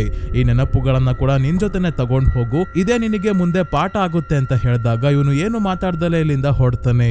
ಮತ್ತೆ ಹೋಗಿ ಇರೋ ದುಡ್ಡಲ್ಲಿ ಸ್ವಲ್ಪ ದುಡ್ಡಿಗೆ ಎಣ್ಣೆ ತಗೊಂಡು ಕುಡಿದು ರೋಡ್ ಸೈಡ್ ಅಲ್ಲಿ ಬಿದ್ದಿರ್ತಾನೆ. ಎಚ್ಚರಿಕೆ ಆದಾಗ ಉಳ್ದಿರೋ ದುಡ್ಡಲ್ಲಿ ಯಾವ ಊರಿಗೆ ಹೋಗ್ಬೋದು ಅಂತ ನೋಡ್ಕೊಂಡು ಒಂದು ಬಸ್ ಹತ್ತುತ್ತಾನೆ. ಇನ್ನೊಂದ್ ಕಡೆ ನ್ಯೂಯಾರ್ಕ್ ನ ಒಂದು ಥಿಯೇಟರ್ ಅಲ್ಲಿ 1942ರ famous romance war movie Casablanca play ಆಗ್ತಿದೆ. ಇಲ್ಲಿ ಮೂವಿ ನೋಡೋದ್ರ ಜೊತೆಗೆ ಆಂಡಿ ಅನ್ನೋ ಹುಡುಗಿಯ ಮೇಲೆ ಕಣ್ಣಿಟ್ಟಿರೋ ರೋಸ್ ಮತ್ತೆ ಇವಳ ರೈಟ್ ಹ್ಯಾಂಡ್ ಕ್ರೋ ಇಬ್ಬರನ್ನ ನೋಡ್ತೀವಿ. ಆಂಡಿ ಸಾಧಾರಣ ಹುಡುಗಿ ಅಲ್ಲ, ಇವಳಿಗೂ ಸೈಕಿಕ್ ಪವರ್ಸ್ ಇದೆ. ತನ್ನ ಶಕ್ತಿಯನ್ನ ಬಳಸಿ ಯಾರಿಗೆ ಏನ್ ಮಾಡೋಕೆ ಹೇಳ್ತಾಳೋ ಅವರು ಅದನ್ನೇ ಮಾಡ್ತಾರೆ. ಈಗ್ಲೂ ಅಷ್ಟೇ ಆನ್ಲೈನ್ ಅಲ್ಲಿ ಒಬ್ಬ ವ್ಯಕ್ತಿಯನ್ನ ಯಾಮಾರಿಸಿ ಡೇಟ್ಗೆ ಹೋಗೋದಾಗಿ ಹೇಳಿ ಥಿಯೇಟರ್ಗೆ ಕರೆಸ್ಕೊಂಡಿದ್ದಾಳೆ. ನಿನಗೆ ತುಂಬಾನೇ ಸುಸ್ತಾಗಿರ್ಬೋದು, ಸ್ವಲ್ಪ ಹೊತ್ತು ನಿದ್ದೆ ಮಾಡು ಅಂತ ಹೇಳ್ತಿದ್ದಂಗೆ ಇವನು ನಿದ್ದೆಗೆ ಜಾರ್ತಾನೆ. ಮಲಗಿದ್ದಾಗ ಆಂಡಿ ಇವನ ಹತ್ರ ಇರೋ ವಾಲೆಟ್ ನ ಕಳ್ತನ ಮಾಡಿ ಆದ್ಮೇಲೆ ಇವನ ಕೆನ್ನೆಯ ಮೇಲೆ ಸಣ್ಣ ಚಾಕುವಿಂದ 2 ಕಟ್ ಮಾಡ್ತಾಳೆ, ಹಾವು ಕಚ್ಚಿರೋ ರೀತಿ. ಇವನು ಅಂತ ಅಲ್ಲ, ಎಲ್ಲರಿಗೂ ಇದೇ ರೀತಿ ಇವಳು ಮಾಡೋದು. ಈ ದೃಶ್ಯವನ್ನ ನೋಡಿ ಫುಲ್ ಇಂಪ್ರೆಸ್ ಆಗಿರೋ ರೋಸ್, ಈ ರೀತಿ ಪವರ್ಸ್ ಇರೋರೊಬ್ರು ನಮ್ ಗ್ಯಾಂಗ್ ಅಲ್ಲಿ ಇರ್ಬೇಕು ಅಂತ ಆಂಡಿ ಥಿಯೇಟರ್ ಇಂದ ಹೊರಗೆ ಬರ್ತಿದ್ದಂಗೆ ಕ್ರೋ ಮತ್ತೆ ರೋಸ್ ಇಬ್ರು ಸೇರಿ ಇವಳನ್ನ ಪ್ರಜ್ಞೆ ತಪ್ಪಿಸಿ ಎತ್ತಾಕೊಂಡು ಹೊರಡ್ತಾರೆ. ಮತ್ತೆ ಇನ್ನೊಂದು ವಿಷಯ ಏನಂದ್ರೆ, ಈ ಮೂವಿಯಲ್ಲಿ ಸ್ಟೀಫನ್ ಕಿಂಗ್ ಅವರ the dark tower book series ಗೆ ತುಂಬಾನೇ ರೆಫರೆನ್ಸಸ್ ಇದೆ ಸ್ನೇಹಿತರೆ. Welcome to Derry series breakdown ಅಲ್ಲೂ ಈ ವಿಷಯದ ಬಗ್ಗೆ ಹೇಳಿದ್ದೆ. ಈ ಮೂವಿಯ ಡೈರೆಕ್ಟರ್ ಮೈಕ್ ಫ್ಲಾನಗನ್ ಅವರೇ ಡಾರ್ಕ್ ಟವರ್ ಬುಕ್ ಸೀರೀಸ್ ನ ವೆಬ್ ಸೀರೀಸ್ ಆಗಿ ಮಾಡಬೇಕು ಅಂತ ಯೋಚನೆ ಮಾಡ್ತಿದ್ದಾರೆ. ಆದ್ರೆ ದ ಡಾರ್ಕ್ ಟವರ್ ತುಂಬಾನೇ ದೊಡ್ಡ ಸ್ಟೋರಿ ಸ್ನೇಹಿತರೆ, ಟೋಟಲ್ 8 ಬುಕ್ಸ್ ಇದೆ. ಹಾಗಾಗಿ ಸಮಯ ತಗೊಂಡು ಈ ಸೀರೀಸ್ ನ ಚೆನ್ನಾಗಿ ತರಬೇಕು ಅಂತ ಪ್ಲಾನ್ ಮಾಡ್ತಿದ್ದಾರೆ. ಅದಕ್ಕಿಂತ ಮುಂಚೆ ಮೈಕ್ ಫ್ಲಾನಗನ್ ಅವರು ಎಕ್ಸಾರ್ಸಿಸ್ಟ್ ಸೀರೀಸ್ ಗೆ ಸೇರೋ ಇನ್ನೊಂದು ಎಕ್ಸಾರ್ಸಿಸ್ಟ್ ಮೂವಿ ಮಾಡ್ತಿದ್ದಾರೆ. ಅದಾದ್ಮೇಲೆ ಸ್ಟೀಫನ್ ಕಿಂಗ್ ಅವರ ಮತ್ತೊಂದು ನಾವೆಲ್ ಆಗಿರೋ ಕ್ಯಾರಿಯಿಂದ ಇನ್ಸ್ಪೈರ್ ಆಗಿ ಸೀರೀಸ್ ಮಾಡ್ತಿದ್ದಾರೆ. ಅದೆಲ್ಲ ಆದ್ಮೇಲೆ ದ ಡಾರ್ಕ್ ಟವರ್ ಸೀರೀಸ್ ಮಾಡೋ ಪ್ಲಾನ್ಸ್ ಇದೆ ಅನ್ನೋದನ್ನ ಅವರು ಹೇಳಿದ್ದಾರೆ. ನಾನಂತೂ ಈ ಸೀರೀಸ್ ಗೆ ತುಂಬಾನೇ ವೇಟ್ ಮಾಡ್ತಾ ಇದ್ದೀನಿ, ಯಾಕಂದ್ರೆ ಸ್ಟೀಫನ್ ಕಿಂಗ್ ಅವರ ಎಲ್ಲಾ ಬುಕ್ಸ್ ನಾವೆಲ್ಸ್ ಈ ಡಾರ್ಕ್ ಟವರ್ ಗೆ ಕನೆಕ್ಟ್ ಆಗುತ್ತೆ. ಸದ್ಯಕ್ಕೆ ಈ ಮೂವಿಯಲ್ಲೇ ಡಾರ್ಕ್ ಟವರ್ ಬುಕ್ಸ್ ಗೆ ಇರೋ ರೆಫರೆನ್ಸಸ್ ಬಗ್ಗೆ ನಿಮ್ಗೆ ಈ ವಿಡಿಯೋಲಿ ಹೇಳ್ತೀನಿ. ಇಲ್ಲೇ ಆಂಡಿ ಥಿಯೇಟರ್ ಇಂದ ಹೊರಗೆ ಬರ್ಬೇಕಾದ್ರೆ ಜೋ ಕಾಲಿನ್ಸ್ ಲೈವ್ ಅನ್ನೋ ಕಾಮಿಡಿ ಶೋ ಪೋಸ್ಟರ್ ಇರೋದನ್ನ ನಾವು ನೋಡಬಹುದು. Joe Collins the dark tower book ಅಲ್ಲಿ ಬರೋ ತುಂಬಾನೇ ಶಕ್ತಿಶಾಲಿ ವ್ಯಾಂಪೈರ್ ಆಗಿದ್ದಾನೆ. ಇವನನ್ನ ಡ್ಯಾಂಡೆಲೋ ಅನ್ನೋ ಹೆಸರಿಂದ ಕೂಡ ಕರೀತಾರೆ. ನಾವು ನೋಡಿರೋ ಡ್ರಾಕುಲಾ ತರ ವ್ಯಾಂಪೈರ್ ರಕ್ತ ಎಲ್ಲ ಕುಡಿಯಲ್ಲ, ಇವನು ಸೈಕಿಕ್ ವ್ಯಾಂಪೈರ್ ಆಗಿದ್ದಾನೆ. ಅಂದ್ರೆ ಮನುಷ್ಯರ ಎಮೋಷನ್ಸ್ ನ ಹೀರ್ಕೊಂಡು ತನ್ನ ಶಕ್ತಿಯನ್ನ ಹೆಚ್ಚಿಸ್ಕೊಂತಾನೆ. ಪೆನಿವೈಸ್ ನ ಆಹಾರ ಏನು? ಮನುಷ್ಯರ ಭಯ. ಅದೇ ರೀತಿ ಈ ಜೋ ಕಾಲಿನ್ಸ್ ನ ಆಹಾರ ಖುಷಿ, ಸಂತೋಷ. ಪೋಸ್ಟರ್ ಕೂಡ ಕಾಮಿಡಿ ಶೋ ಬಗ್ಗೆನೇ ಇರೋದು. ಇವನು ಏನ್ ಮಾಡ್ತಾನೆ ಅಂದ್ರೆ, ವಯಸ್ಸಾಗಿರೋ ವ್ಯಕ್ತಿಯ ರೀತಿ ವೇಷ ಹಾಕೊಂಡು ತನ್ನ ವಿಕ್ಟಿಮ್ಸ್ ಗೆ ಜೋಕ್ಸ್ ನ ಹೇಳ್ತಾನೆ. ಇವನ ಜೋಕ್ಸ್ ಕೇಳಿ ಸಾಯೋವರೆಗೂ ನಗಾಡ್ತಾರೆ. ಇವರ ಈ ಎಮೋಷನ್ಸ್ ನೇ ಹೀರ್ಕೊಂಡು ತನ್ನ ಶಕ್ತಿ ಜಾಸ್ತಿ ಮಾಡ್ಕೊಂತಾನೆ ಜೋ ಕಾಲಿನ್ಸ್. ಪೋಸ್ಟರ್ ಮೇಲೆ ಸ್ವಲ್ಪ ಝೂಮ್ ಮಾಡಿ ನೋಡಿದ್ರೆ ಆಡ್ ಲೈನ್ ಕಾಮಿಡಿ ನೈಟ್ ಪ್ರೆಸೆಂಟ್ಸ್ ಅಂತ ಬರ್ದಿದೆ. ದ ಡಾರ್ಕ್ ಟವರ್ ಬುಕ್ ಅಲ್ಲಿ ಜೋ ಕಾಲಿನ್ಸ್ ವಾಸವಾಗಿರೋ ಜಾಗನೇ ಈ ಆಡ್ ಲೈನ್. ಸೊ ಮುಂದಿನ ದಿನ ಬೆಳಗ್ಗೆ ಆಂಡಿಗೆ ಎಚ್ಚರಿಕೆ ಆದಾಗ ರೋಸ್ ಇವಳ ಬಳಿ ಬಂದು ಇವಳು ಕೆನ್ನೆ ಮೇಲೆ ಹಾವು ಕಚ್ಚಿರೋ ರೀತಿ ಮಾರ್ಕ್ ಮಾಡೋದ್ರಿಂದ ಇವಳಿಗೆ ಸ್ನೇಕ್ ಬೈಟ್ ಆಂಡಿ ಅಂತ ಹೆಸರಿಡ್ತಾಳೆ. ಮತ್ತೆ ತನ್ನ ಈ ಗ್ಯಾಂಗ್ ಬಗ್ಗೆ ಹೇಳಿದಾಗ ನಮಗೆ ಒಂದು ಶಾಕಿಂಗ್ ವಿಷಯ ಗೊತ್ತಾಗುತ್ತೆ. ದ ಡಾರ್ಕ್ ಟವರ್ ಬುಕ್ ಅಲ್ಲಿ ಬರೋ ಜೋ ಕಾಲಿನ್ಸ್ ತರ ಇವರು ಕೂಡ ಸೈಕಿಕ್ ವ್ಯಾಂಪೈರ್ಸ್ ಆಗಿದ್ದಾರೆ ಸ್ನೇಹಿತರೆ. 100 ವರ್ಷಗಳಿಂದ ಜೀವಂತವಾಗಿ ಇದ್ದಾರೆ. ಹೇಗೆ ಅಂದ್ರೆ ಇವರೆಲ್ಲರೂ ಮೊದಲು ಶೈನಿಂಗ್ ಪವರ್ಸ್ ನ ಜೊತೆನೆ ಹುಟ್ಟಿರ್ತಾರೆ. ನಾರ್ಮಲ್ ಮನುಷ್ಯರ ರೀತಿನೇ ಇದ್ದವರು ಬೇರೆಯವರ ಶೈನಿಂಗ್ ಪವರ್ಸ್ ನ ಸೇವಿಸಿ ತಮ್ಮ ಆಯಸ್ಸು ಹೆಚ್ಚಿಸ್ಕೊಳ್ಳೋ ದಾರಿಯನ್ನ ಕಂಡಿಡ್ಕೊಂಡಿದ್ದಾರೆ. ಮತ್ತೆ ಒಂದು ಕಲ್ಟ್ ನ ಶುರು ಮಾಡಿದ್ದಾರೆ. ಇವರ ಕಲ್ಟ್ ನ ಹೆಸರು ದ ಟ್ರೂ ನಾಟ್ ಅಂತ. ಕಲ್ಟ್ ಅಲ್ಲಿ ಇರೋರೆಲ್ಲ ಒಬ್ರಿಗೊಬ್ರು ಒಂದು ನಾಟ್ ನ ರೀತಿ ಅಂದ್ರೆ ಗಂಟಿನ ರೀತಿ ಕನೆಕ್ಟ್ ಆಗಿರ್ತಾರೆ. ಎಲ್ಲೇ ಇದ್ರು ಇವರು ಯಾವುದೇ ವಾಕಿ ಟಾಕಿ ಇಲ್ದಲೆ ತಮ್ಮ ಮೈಂಡ್ ನ ಮುಖಾಂತರನೇ ಕಮ್ಯುನಿಕೇಟ್ ಮಾಡಬಹುದು. ಇವರು ಶೈನಿಂಗ್ ಪವರ್ಸ್ ಇರೋರ್ನ ಟಾರ್ಗೆಟ್ ಮಾಡಿ ಅವರಿಗೆ ಚಿತ್ರ ಹಿಂಸೆ ಕೊಟ್ಟು ಸಾಯಿಸಬೇಕಾದ್ರೆ ಅವರ ದೇಹದಿಂದ ಹೊಗೆಯ ರೀತಿ ಇರೋ ಒಂದು ಸ್ಟೀಮ್ ಬರುತ್ತೆ. ಆ ಸ್ಟೀಮೇ ಇವರ ಆಹಾರ. ಈ ಸ್ಟೀಮ್ ನ ಸೇವಿಸೋದ್ರಿಂದ ಇವರ ಶಕ್ತಿ ಜಾಸ್ತಿ ಆಗೋದಷ್ಟೇ ಅಲ್ಲ, ಆಯಸ್ಸು ಹೆಚ್ಚಾಗ್ತಾನೆ ಹೋಗುತ್ತೆ. ಎಲ್ಲಾದ್ರೂ ಗಾಯ ಆದ್ರೆ ಇನ್ಸ್ಟಂಟ್ ಆಗಿ ಗಾಯ ವಾಸಿ ಆಗೋಗುತ್ತೆ. ಸದ್ಯಕ್ಕೆ ಇವರಿಗೆ ಶೈನಿಂಗ್ ಪವರ್ಸ್ ಇರೋರು ಜಾಸ್ತಿ ಸಿಗ್ತಾ ಇಲ್ಲ. ಹಾಗಾಗಿ ಕಲ್ಟ್ ಅಲ್ಲಿ ಇರೋರ ಶಕ್ತಿ ಸ್ವಲ್ಪ ಕಡಿಮೆ ಆಗಿದೆ. ಸ್ನೇಕ್ ಬೈಟ್ ಆಂಡಿ ಇದ್ರೆ ಇವಳ ಸಹಾಯದಿಂದ ಶೈನಿಂಗ್ ಪವರ್ಸ್ ಇರೋರ್ನ ಈಸಿಯಾಗಿ ಅಪಹರಿಸಬಹುದು ಅಂತ ಇವಳಿಗೂ ತಮ್ಮ ಕಲ್ಟ್ ಗೆ ಸೇರ್ಕೊಳ್ಳೋಕೆ ಹೇಳ್ತಿದ್ದಾಳೆ ರೋಸ್. ಇದರಿಂದ ಆಂಡಿಗೆ ಈಗ 15 ವರ್ಷ. 16 ವರ್ಷ ಕಳೆದ್ರು 15 ವರ್ಷ ವಯಸ್ಸಿನ ಹುಡುಗಿಯ ರೀತಿನೇ ಇರ್ತೀಯ.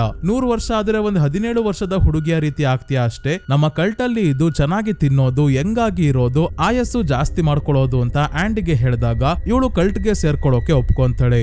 ರಾತ್ರಿ ಒಂದು ಆಚರಣೆ ಮಾಡಿ ಈ ಮೂವಿಯ ಸ್ಟಾರ್ಟಿಂಗ್ ಅಲ್ಲಿ ಇವರು ವೈಲೆಟ್ ಅನ್ನೋ ಹುಡುಗಿಯ ಮೇಲೆ ದಾಳಿ ಮಾಡಿದ್ರಲ್ಲ, ಅವಳನ್ನ ಸಾಯಿಸಿ ಅವಳ ದೇಹದಿಂದ ಬಂದ ಸ್ಟೀಮ್ ನ ಒಂದು ಕ್ಯಾನಿಸ್ಟರ್ ಅಲ್ಲಿ ಸ್ಟೋರ್ ಮಾಡಿ ಇಟ್ಕೊಂಡಿದ್ದಾರೆ. ಈ ಸ್ಟೀಮ್ ನ ಮೊದಲು ರೋಸ್ ತನ್ನೊಳಗೆ ಎಳ್ಕೊಂಡು ಆಂಡಿಯ ಮುಖದ ಹತ್ರ ಬಿಟ್ಟು ಉಸಿರನ್ನ ಎಳ್ಕೊಳ್ಳೋಕೆ ಹೇಳ್ತಾಳೆ. ಈ ಸ್ಟೀಮ್ ಆಂಡಿಯ ದೇಹದ ಒಳಗೆ ಹೋಗ್ತಿದ್ದಂಗೆ ಇವಳು ಒದ್ದಾಡೋಕೆ ಶುರು ಮಾಡಿ ಕೊನೆಗೆ ಸೈಕಿಕ್ ವ್ಯಾಂಪೈರ್ ಆಗ್ತಾಳೆ. ಇನ್ನ ವೈಲೆಟ್ ವಿಷಯಕ್ಕೆ ಬರೋದಾದ್ರೆ ಅವಳಿಗೂ ಕೂಡ ಶೈನಿಂಗ್ ಪವರ್ಸ್ ಇತ್ತು ಸ್ನೇಹಿತರೆ. ಅದಕ್ಕೆ ಅವಳನ್ನ ಟಾರ್ಗೆಟ್ ಮಾಡಿ ತಮ್ಮ ಬಳಿ ಕರೆಸ್ಕೊಂಡು ಅವಳಿಗೆ ಮ್ಯಾಜಿಕ್ ತೋರಿಸ್ತೀನಿ ಬಾ ಅಂತ ಹ್ಯಾಟ್ ಇಂದ ಒಂದು ವೈಲೆಟ್ ಬಣ್ಣದ ಹೂ ತಗೊಂಡು ರೋಸ್ ತಿಂತಾಳಲ್ಲ, ಅದು ಯಾಕೆಂದ್ರೆ ವೈಲೆಟ್ ನ ಕೂಡ ಅಥವಾ ವೈಲೆಟ್ ನ ಸ್ಟೀಮ್ ನ ಕೂಡ ಅದೇ ರೀತಿ ತಿಂತೀವಿ ಅಂತ ಅಲ್ಲೇ ರೋಸ್ ಒಂದು ಕ್ಲೂ ಕೊಡ್ತಾಳೆ. ನೀನು ತುಂಬಾನೇ ಸ್ಪೆಷಲ್, ನಿನ್ನಲ್ಲೂ ಮ್ಯಾಜಿಕ್ ಇದೆ ಅಂತೆಲ್ಲ ರೋಸ್ ಹೇಳಿದ್ಲು. ಯಾಕಂದ್ರೆ ವೈಲೆಟ್ ಗೆ ಶೈನಿಂಗ್ ಪವರ್ಸ್ ಇತ್ತು. ನೆಕ್ಸ್ಟಿನಲ್ಲಿ ನ್ಯೂ ಹ್ಯಾಂಪ್ಶೈರ್ ಅನ್ನೋ ರಾಜ್ಯಕ್ಕೆ ಬರ್ತೀವಿ. ಇಲ್ಲಿ ಆಬ್ರಾ ಅನ್ನೋ 5 ವರ್ಷದ ಹುಡುಗಿಯನ್ನ ನೋಡ್ತೀವಿ. ಇವಳಿಗೂ ಶೈನಿಂಗ್ ಪವರ್ಸ್ ಇದೆ, ಆದ್ರೆ ಡ್ಯಾನಿಗಿಂತ ತುಂಬಾನೇ ಸ್ಟ್ರಾಂಗ್ ಆಗಿರೋ ಪವರ್ಸ್ ಇದೆ. ಪಿಯಾನೋ ನುಡಿಸ್ತಾ ಕೂತಿರೋ ಆಬ್ರಾ ಹತ್ರ ಇವಳ ತಂದೆ ತಾಯಿ ಬಂದು ನಾಳೆ ನಿನ್ ಬರ್ತ್ಡೇ ಇದೆ, ಬೇಗ ಮಲ್ಕೋಬಾ ಅಂತ ಕರ್ಕೊಂಡು ಹೋಗಿ ಮಲಗಿಸ್ತಾರೆ. ಮತ್ತೆ ಇವರಿಬ್ರು ತಮ್ಮ ರೂಮ್ಗೆ ಹೋಗಿ ಮಲಗಿದ್ದಾಗ ಪಿಯಾನೋ ನುಡಿಸ್ತಾ ಇರೋ ಶಬ್ದ ಕೇಳಿಸೋಕೆ ಶುರು ಆಯ್ತು. ಇದೇನು ಆಬ್ರಾ ಮತ್ತೆ ಎದ್ದೋದ್ಲ ಅಂತ ನೋಡೋಕೆ ಬಂದಾಗ ಪಿಯಾನೋ ತಂತಾನೆ ಪ್ಲೇ ಆಗ್ತಿರೋದು ನೋಡಿ ಗಾಬರಿ ಆಗೋಗ್ತಾರೆ. ಇದೇ ಡ್ಯಾನಿಗೆ ಇಲ್ದೇ ಇರೋ ಪವರ್ ಆಬ್ರಾಗೆ ಇರೋದು. ಹೌದು, ಆಬ್ರಾಳ ಶೈನಿಂಗ್ ಪವರ್ಸ್ ಅಲ್ಲಿ ಒಂದು ಎಕ್ಸ್ಟ್ರಾ ಫೀಚರ್ ಆಡ್ ಆನ್ ತರ ಸಿಕ್ಕಿದೆ. ಅದೇ ಟೆಲಿಕೈನೆಸಿಸ್, ಅಂದ್ರೆ ಯಾವ್ದಾದ್ರು ವಸ್ತುವನ್ನ ಟಚ್ ಮಾಡದೆ ತನ್ನ ಮೈಂಡ್ ನ ಸಹಾಯದಿಂದನೇ ಮೂವ್ ಮಾಡೋ ಶಕ್ತಿ. ಈಗಲೂ ತನ್ನ ರೂಮ್ ಅಲ್ಲಿ ಮಲ್ಕೊಂಡೆ ಇಲ್ಲಿರೋ ಪಿಯಾನೋ ನುಡಿಸ್ತಾ ಇದ್ದಾಳೆ. ಮುಂದಿನ ದಿನ ದೊಡ್ಡದಾಗಿ ಆಬ್ರಾಳ ಬರ್ತ್ಡೇ ಸೆಲೆಬ್ರೇಟ್ ಮಾಡ್ತಾ ಇದ್ದಾರೆ. ಆಬ್ರಾಳ ಫ್ರೆಂಡ್ಸ್ ಕೂಡ ಬಂದಿದ್ದಾರೆ. ಅಷ್ಟೇ ಅಲ್ಲ, ಇವರು ಒಬ್ಬ ಮೆಜಿಷಿಯನ್ ಕರ್ಸಿರೋದ್ರಿಂದ ಮಕ್ಕಳಿಗೆ ಮ್ಯಾಜಿಕ್ ತೋರಿಸಬೇಕಾದ್ರೆ ಈ ಮ್ಯಾಜಿಕ್ ನಾನು ಮಾಡ್ತೀನಿ, ನನಗೂ ಮ್ಯಾಜಿಕ್ ಬರುತ್ತೆ ಅಂತಿದ್ದಾಳೆ ಆಬ್ರಾ. ಆದ್ರೆ ಯಾರು ಸೀರಿಯಸ್ ಆಗಿ ತಗೊಳಲ್ಲ. ಪಾರ್ಟಿ ಎಲ್ಲ ಆದ್ಮೇಲೆ ಆಬ್ರಾ ಅವ್ರ ಅಪ್ಪ ಅಮ್ಮ ಮನೆ ಒಳಗೆ ಬಂದು ಒಂದು ಶಾಕಿಂಗ್ ದೃಶ್ಯವನ್ನ ನೋಡ್ತಾರೆ. ಅಡುಗೆ ಮನೆಯಲ್ಲಿ ಇದ್ದ ಸ್ಪೂನ್ ಫೋರ್ಕ್ ಗಳೆಲ್ಲ ಹೋಗಿ ಸೀಲಿಂಗ್ ಗೆ ಕಚ್ಕೊಂಡಿದ್ದಾವೆ. ಹೇಗಿದೆ ಮ್ಯಾಜಿಕ್ ಅಂತ ಆಬ್ರಾ ಕೇಳಿದಾಗ ಇಷ್ಟು ಚಿಕ್ಕ ಹುಡುಗಿ ಇದೆಂತ ಪವಾಡ ಮಾಡ್ತಿದ್ದಾಳಪ್ಪ ಅಂತ ಇವ್ರಿಗೆ ಆಶ್ಚರ್ಯ ಆಗಿದೆ. ಇನ್ನೊಂದ್ ಕಡೆ ಡ್ಯಾನಿ ಕೂಡ ಬಸ್ ಹತ್ತಿದ್ನಲ್ಲ, ಈಗ ಸೀದಾ ಆಬ್ರಾ ಇರೋ ರಾಜ್ಯಕ್ಕೇನೆ ಅಂದ್ರೆ ನ್ಯೂ ಹ್ಯಾಂಪ್ಶೈರ್ ಗೆನೆ ಬಂದು ಇಳ್ಕೊಂತಾನೆ. ಆದ್ರೆ ಆಬ್ರಾ ಇರೋ ಟೌನ್ ಅಲ್ಲ, ಬೇರೆ ಟೌನ್ ಇದು. ಇವನು ಬಂದ ಬಸ್ ನ ಹೆಸರು ಟೆಡ್ ಟ್ರಾನ್ಸಿಟ್ ಅಂತ ಸ್ನೇಹಿತರೆ. ಈ ಹೆಸರು ಕೂಡ ದ ಡಾರ್ಕ್ ಟವರ್ ಬುಕ್ ಅಲ್ಲಿ ಬರುತ್ತೆ. ಆ ಬುಕ್ ಅಲ್ಲಿರೋ ಮೈನ್ ಕ್ಯಾರೆಕ್ಟರ್ಸ್ ಡಾರ್ಕ್ ಟವರ್ ನ ಕಾಪಾಡೋಕೆ ಟೆಡ್ ಕಾರ್ಪೊರೇಷನ್ ನ ಶುರು ಮಾಡಿರ್ತಾರೆ. ಈ ಡಾರ್ಕ್ ಟವರ್ ಏನು ಅಂದ್ರೆ ಇಡೀ ಬ್ರಹ್ಮಾಂಡವನ್ನ, ಮಲ್ಟಿವರ್ಸ್ ಮತ್ತೆ ಆಲ್ಟರ್ನೇಟ್ ಡೈಮೆನ್ಷನ್ಸ್ ಏನೇನಿದೆಯೋ ಎಲ್ಲವನ್ನ ಒಟ್ಟಿಗೆ ಹಿಡಿದಿಟ್ಟಿರೋ ಒಂದು ಟವರ್. ಈ ಟವರ್ ನ ಸುತ್ತಾನೆ ಸ್ಟೋರಿ ನಡೆಯೋದು. ಸೊ ಡ್ಯಾನಿಗೆ ಎಲ್ಲಿ ಹೋಗ್ಬೇಕು ಅಂತ ಗೊತ್ತಾಗದೆ ಟೌನ್ ನ ಪಾರ್ಕ್ ಹತ್ರ ಒಂದು ಮಿನಿಯೇಚರ್ ಮಾಡೆಲ್ಸ್ ನ ಮಾಡಿ ಇಟ್ಟಿದ್ದಾರೆ. ಇಲ್ಲಿಗೆ ಬಂದಾಗ ಬಿಲಿ ಅನ್ನೋ ಪ್ರಾಪರ್ಟಿ ಮ್ಯಾನೇಜರ್ ಪರಿಚಯ ಆಗ್ತಾನೆ. ಪ್ರಾಪರ್ಟಿ ಮ್ಯಾನೇಜರ್ ಅಂದ್ರೆ ಯಾರ್ದಾದ್ರೂ ಪ್ರಾಪರ್ಟಿಯಲ್ಲಿ ಏನೇ ಕೆಲಸ ಇದ್ರು ಇವರೇ ನೋಡ್ಕೋಬೇಕು, ಮೇಂಟೆನೆನ್ಸ್ ಎಲ್ಲ ಇವ್ರದೇ ಕೆಲಸ. ಡ್ಯಾನಿಯ ಮುಖ ನೋಡ್ತಿದ್ದಂಗೆ ಇವನು ನಶೆ ಗಿರಾಕಿ ಅಂತ ಗೊತ್ತಾಗಿ ಹೊಸ ಟೌನ್ಗೆ ಕಷ್ಟಪಟ್ಟು ದುಡಿಯೋಕೆ ಬಂದಿದ್ದನಲ್ಲ ಅಂತ ಬಿಲಿ ಇವನಿಗೆ ಸಹಾಯ ಮಾಡೋಕೆ ನಿರ್ಧಾರ ಮಾಡ್ತಾನೆ. ತಾನಿರೋ ಅಪಾರ್ಟ್ಮೆಂಟ್ ಮೇಲೆನೆ ಒಂದು ಸಣ್ಣ ರೂಮ್ ನ ರೀತಿ ಇರೋ ಮನೆಯನ್ನ ಬಾಡಿಗೆಗೆ ಕೊಡಿಸಿ 2 ವಾರದ ಬಾಡಿಗೆ ಕೂಡ ಬಿಲಿನೇ ಕೊಟ್ಟಿದ್ದಾನೆ. ಅಷ್ಟೆಲ್ಲ ನಾಳೆ ಬೆಳಗ್ಗೆ ಬಾ, ಎಲ್ಲಾದ್ರೂ ಕೆಲಸ ಕೊಡಿಸ್ತೀನಿ, ಗ್ರೌಂಡ್ ಫ್ಲೋರ್ ಅಲ್ಲೇ ನನ್ನ ಮನೆ ಇರೋದು ಅಂತ ಹೇಳಿ ಹೊರಡ್ತಾನೆ ಬಿಲಿ. ರಾತ್ರಿ ಮಲಗಿದ್ದಾಗ ಡ್ಯಾನಿಗೆ ಯಾಕೋ ಎಚ್ಚರಿಕೆ ಆಯ್ತು. ಕಣ್ಬಿಟ್ಟು ನೋಡಿದ್ರೆ ನೊಣಗಳೆಲ್ಲ ಹಾರಾಡ್ತಾ ಇದಾವೆ. ಇದೇನಪ್ಪ ಅಂತ ಬೆಡ್ ಇಂದ ಎದ್ದು ನೋಡಿದಾಗ ಬೆಡ್ ಮೇಲೆ ಡೀನಿಯ ಆತ್ಮ ಇದೆ. ಅಂದ್ರೆ ಇವಳು ಡ್ರಗ್ ಓವರ್ಡೋಸ್ ಇಂದ ಸಾವನ್ನಪ್ಪಿದಳೆ. ಇವಳಿಗೆ ಯಾರು ಕೂಡ ಸಹಾಯ ಮಾಡಿರಲ್ಲ. ಸಾವನ್ನಪ್ಪಿದ ನಂತರ ಮಗ ಒಬ್ನೇ ಆಗಿರ್ತಾನೆ. ಮನೆಯಲ್ಲಿ ಅಳ್ತಿದ್ರು ಕೂಡ ಅಕ್ಕಪಕ್ಕದ ಮನೆಯವರು ಏನಾಗಿದೆ ಅಂತ ನೋಡಿರಲ್ಲ. ಯಾವಾಗ್ಲೂ ಮಗನನ್ನ ಮನೆಯಲ್ಲೇ ಬಿಟ್ಟು ಬಾರ್ಗೆ ಅಥವಾ ನಶೆ ಮಾಡೋಕೆ ಹೋಗ್ತಾಳೆ, ಇಲ್ಲ ಯಾರಾದ್ರೂ ಹುಡುಗನ ಜೊತೆ ಇರ್ತಾಳೆ. ಅದಕ್ಕೆ ಮನೆಯಲ್ಲಿ ಮಗನನ್ನ ಬಿಟ್ಟು ಹೋಗಿರ್ಬೇಕು ಅಂತ ಎಲ್ಲರೂ ಸುಮ್ನಾಗಿರ್ತಾರೆ. ದುಃಖ ಪಡೋ ವಿಷಯ ಏನಂದ್ರೆ ಹೊಟ್ಟೆಗೆ ಊಟ ನೀರು ಇಲ್ದೆ ಮಗ ಕೂಡ ಸಾವನ್ನಪ್ಪಿದ್ದಾನೆ ಸ್ನೇಹಿತರೆ. ಅವನ ಆತ್ಮ ಕೂಡ ಇವಳ ಹತ್ರನೇ ಇರೋದು ನೋಡಿ ಇದೆಂತ ಕೆಲಸ ಮಾಡ್ಬಿಟ್ಟೆ ಅಂತ ಡ್ಯಾನಿಗೆ ದೊಡ್ಡ ಆಘಾತ ಆಯ್ತು. ಆಂಬುಲೆನ್ಸ್ಗೋ ಎಮರ್ಜೆನ್ಸಿ ನಂಬರ್ಗೋ ಕಾಲ್ ಮಾಡಿದಿದ್ರೆ ಅಟ್ಲೀಸ್ಟ್ ಡೀನಿಯ ಮಗನನ್ನಾದ್ರೂ ಕಾಪಾಡ್ತಿದ್ರು. ಡ್ಯಾನಿ ತನ್ನ ಬುಡಕ್ಕೆ ಎಲ್ ಬರುತ್ತೋ ಅಂತ ಹೆದರ್ಕೊಂಡ್ ಬಂದಿದ್ರಿಂದ ಇಂತ ಅನಾಹುತ ಆಗೋಗಿದೆ. ಈಗ ಟೆನ್ಷನ್ಗೆ ಮತ್ತೆ ಕುಡಿಯೋಕೆ ಬಾಟಲ್ ನ ನೋಡಿದ ಡ್ಯಾನಿ ಕುಡಿಯಲ್ಲ, ಕುಡಿಯೋ ಚಟದಿಂದನೇ ಇದೆಲ್ಲ ಆಗ್ತಿರೋದು, ಏನಾದ್ರೂ ಮಾಡಿ ಕುಡಿಯೋದು ಬಿಡ್ಬೇಕು ಅಂತ ಡಿಸೈಡ್ ಮಾಡಿ ಇಷ್ಟೊತ್ತಲ್ಲೇ ಬಿಲಿಯ ಮನೆಗೆ ಹೋಗಿ ಸಹಾಯ ಕೇಳ್ತಾನೆ. ಅದಕ್ಕೆ ಬಿಲಿ ಮುಂದಿನ ದಿನ ಇವನನ್ನ ಆಲ್ಕೋಹಾಲಿಕ್ಸ್ ಅನಾನಿಮಸ್ ಮೀಟಿಂಗ್ ಗೆ ಕರ್ಕೊಂಡ್ ಬರ್ತಾನೆ. ಅಂದ್ರೆ ಮದ್ಯ ವ್ಯಸನದಿಂದ ಹೊರಗೆ ಬರೋಕೆ ಸಹಾಯ ಮಾಡುವಂತ ಪ್ರೋಗ್ರಾಮ್ ಇದು. ಬಿಲಿ ಕೂಡ ಇಲ್ಲಿಗೆ ಬಂದಾದ್ಮೇಲೆ ಆಲ್ಕೋಹಾಲ್ ಅಡಿಕ್ಷನ್ ಇಂದ ಹೊರಗೆ ಬಂದಿರ್ತಾನೆ. ಈ ಪ್ರೋಗ್ರಾಮ್ ಇಂದ ಡ್ಯಾನಿ ಕೂಡ ಕುಡಿಯೋದು ಬಿಟ್ರೆ ಸಾಕು ಅಂತ ಅನ್ಕೊಂಡಿದ್ದಾನೆ. ಆದ್ರೆ ನೋಡೋಣ ಏನ್ ಮಾಡ್ತಾನೆ ಅಂತ. ಡ್ಯಾನಿ ಡಾಕ್ಟರ್ ಜಾನ್ ನ ಭೇಟಿ ಆಗ್ತಾನೆ. ಇವರು ಕೂಡ ನೀನು ಡೈಲಿ ಇಲ್ಲಿಗೆ ಬಾ, ನಾವೆಲ್ಲರೂ ಸೇರಿ ನೀನು ಕುಡಿಯೋದನ್ನ ಮರ್ತೋಗ್ಬೇಕು, ಹಾಗ್ ಮಾಡ್ತೀವಿ ಅಂತ ಹೇಳ್ತಾ ಕೈಯಲ್ಲಿ ವಾಚ್ ಇಲ್ದೇ ಇರೋದನ್ನ ನೋಡ್ಕೊಂತಾ ಇದ್ದಾರೆ. ಇದನ್ನ ಗಮನಿಸಿದ ಡ್ಯಾನಿಗೆ ತನ್ನ ಶೈನಿಂಗ್ ಪವರ್ಸ್ ಇಂದ ಇವರು ಹಾಸ್ಪಿಟಲ್ ನ ವಾಶ್ರೂಮ್ ಅಲ್ಲಿ ಕೈ ತೊಳ್ಕೋಬೇಕಾದ್ರೆ ವಾಚ್ ಅಲ್ಲೇ ಬಿಟ್ಟು ಬಂದಿದ್ದಾರೆ ಅಂತ ಗೊತ್ತಾಯ್ತು. ವಾಚ್ ಎಲ್ಲಿದೆ ಅಂತ ಇವನು ಡಾಕ್ಟರ್ ಜಾನ್ ಗೆ ಹೇಳಿದಾಗ ಇದೇನಪ್ಪ ಇವನಿಗೆ ಹೇಗೆ ವಾಚ್ ಅಲ್ಲಿ ಬಿಟ್ಟು ಬಂದಿದ್ದೀನಿ ಅಂತ ಗೊತ್ತಾಯ್ತು, ನೋಡೋಣ ತಾಳು ಅಂತ ವಾಶ್ರೂಮ್ ಗೆ ಬಂದಾಗ ಇವರಿಗೆ ತಮ್ಮ ವಾಚ್ ಡ್ಯಾನಿ ಎಲ್ಲಿ ಹೇಳಿದ್ನೋ ಅದೇ ಜಾಗದಲ್ಲಿ ಸಿಗುತ್ತೆ. ಇದೇನು ಚಮತ್ಕಾರ, ಡ್ಯಾನಿನ ಮೊದಲನೇ ಬಾರಿ ಮೀಟ್ ಆಗಿದ್ದೆ ಮೀಟಿಂಗ್ ಅಲ್ಲಿ. ಹೇಗೆ ಸಾಧ್ಯ ಆಯ್ತು ಇದೆಲ್ಲ ಅವನಿಗೆ ಕೇಳೋಣ ಅಂತ ಡ್ಯಾನಿನ ತಮ್ಮ ಆಫೀಸ್ ಗೆ ಕರೆಸ್ಕೊಂತಾರೆ. ಈ ಆಫೀಸ್ ನ ಎಲ್ಲೋ ನೋಡ್ದಂಗಿದ್ಯಲ್ಲ ಅಂತ ನಿಮ್ಗೆ ಅನಿಸ್ತಾ ಇರಬಹುದು ಸ್ನೇಹಿತರೆ. ದ ಶೈನಿಂಗ್ ಮೂವಿಯಲ್ಲಿ ಮೊದಲನೇ ಬಾರಿ ಡ್ಯಾನಿ ಅವರಪ್ಪ ಜಾಕ್ ಕೇರ್ ಟೇಕರ್ ಕೆಲಸಕ್ಕೆ ಇಂಟರ್ವ್ಯೂಗೆ ಅಂತ ಹೋಟೆಲ್ ಗೆ ಬಂದಾಗ ಹೋಟೆಲ್ ನ ಮ್ಯಾನೇಜರ್ ಸ್ಟುವರ್ಟ್ ನ ಆಫೀಸ್ ಹೇಗಿತ್ತೋ ಅದೇ ರೀತಿ ಈ ಆಫೀಸ್ ನ ಕೂಡ ಮಾಡಿದ್ದಾರೆ. ಡ್ಯಾನಿ ಕೂಡ ಒಂದು ರೀತಿ ಇಂಟರ್ವ್ಯೂಗೆನೆ ಈಗ ಬಂದಿರೋದು. ಮೊದಲು ಜಾನ್ ನಿನಗೆ ವಾಚ್ ಎಲ್ಲಿದೆ ಅಂತ ಹೇಗ್ ಗೊತ್ತಾಯ್ತು ಅಂತ ಕೇಳಿದಾಗ ಶೈನಿಂಗ್ ಪವರ್ಸ್ ಬಗ್ಗೆ ಹೇಳಲ್ಲ, ಏನೋ ಗೆಸ್ ಮಾಡ್ದೆ, ಸಡನ್ ಆಗಿ ಮನ್ಸಿಗೆ ಬಂತು ಅಷ್ಟೇ ಅಂತ ಏನೇನೋ ಹೇಳಿ ಮ್ಯಾನೇಜ್ ಮಾಡ್ತಾನೆ. ನಂತರ ನೀನು ನಿಜವಾಗ್ಲೂ ಯಾಕೆ ಇಲ್ಲಿಗೆ ಬಂದಿದ್ಯಾ ಹೇಳು, ಮನುಷ್ಯರಿಗಿಂತ ಮೇಲೆ ಒಬ್ರು ಇದ್ದಾರೆ, ದೇವ್ರಿದ್ದಾರೆ ಅನ್ನೋದು ನಂಬ್ತ್ಯಾ ಅಂತೆಲ್ಲ ಕೇಳಿದಾಗ ನಂಬಿಕೆ ನಮ್ಮನ್ನ ಒಳ್ಳೆ ವ್ಯಕ್ತಿಯನ್ನಾಗಿ ಮಾಡಲ್ಲ, ನಾವು ಮಾಡೋ ಕೆಲಸ ನಾವ್ ಯಾರು ಅನ್ನೋದನ್ನ ಹೇಳುತ್ತೆ, ನಾನು ಇಲ್ಲಿಗೆ ಬದಲಾಗೋಕೆ ಅಂತಾನೆ ಬಂದಿದ್ದೀನಿ ಅಂತ ಡ್ಯಾನಿ ಹೇಳಿದಾಗ ಜಾನ್ ತಮ್ಮ ಹಾಸ್ಪೈಸ್ ಅಲ್ಲಿ ಇವನಿಗೆ ಕೆಲಸ ಕೊಡ್ತಾರೆ. ಪೇಷಂಟ್ ನ ನೋಡ್ಕೊಳ್ಳೋ ಕೆಲಸ.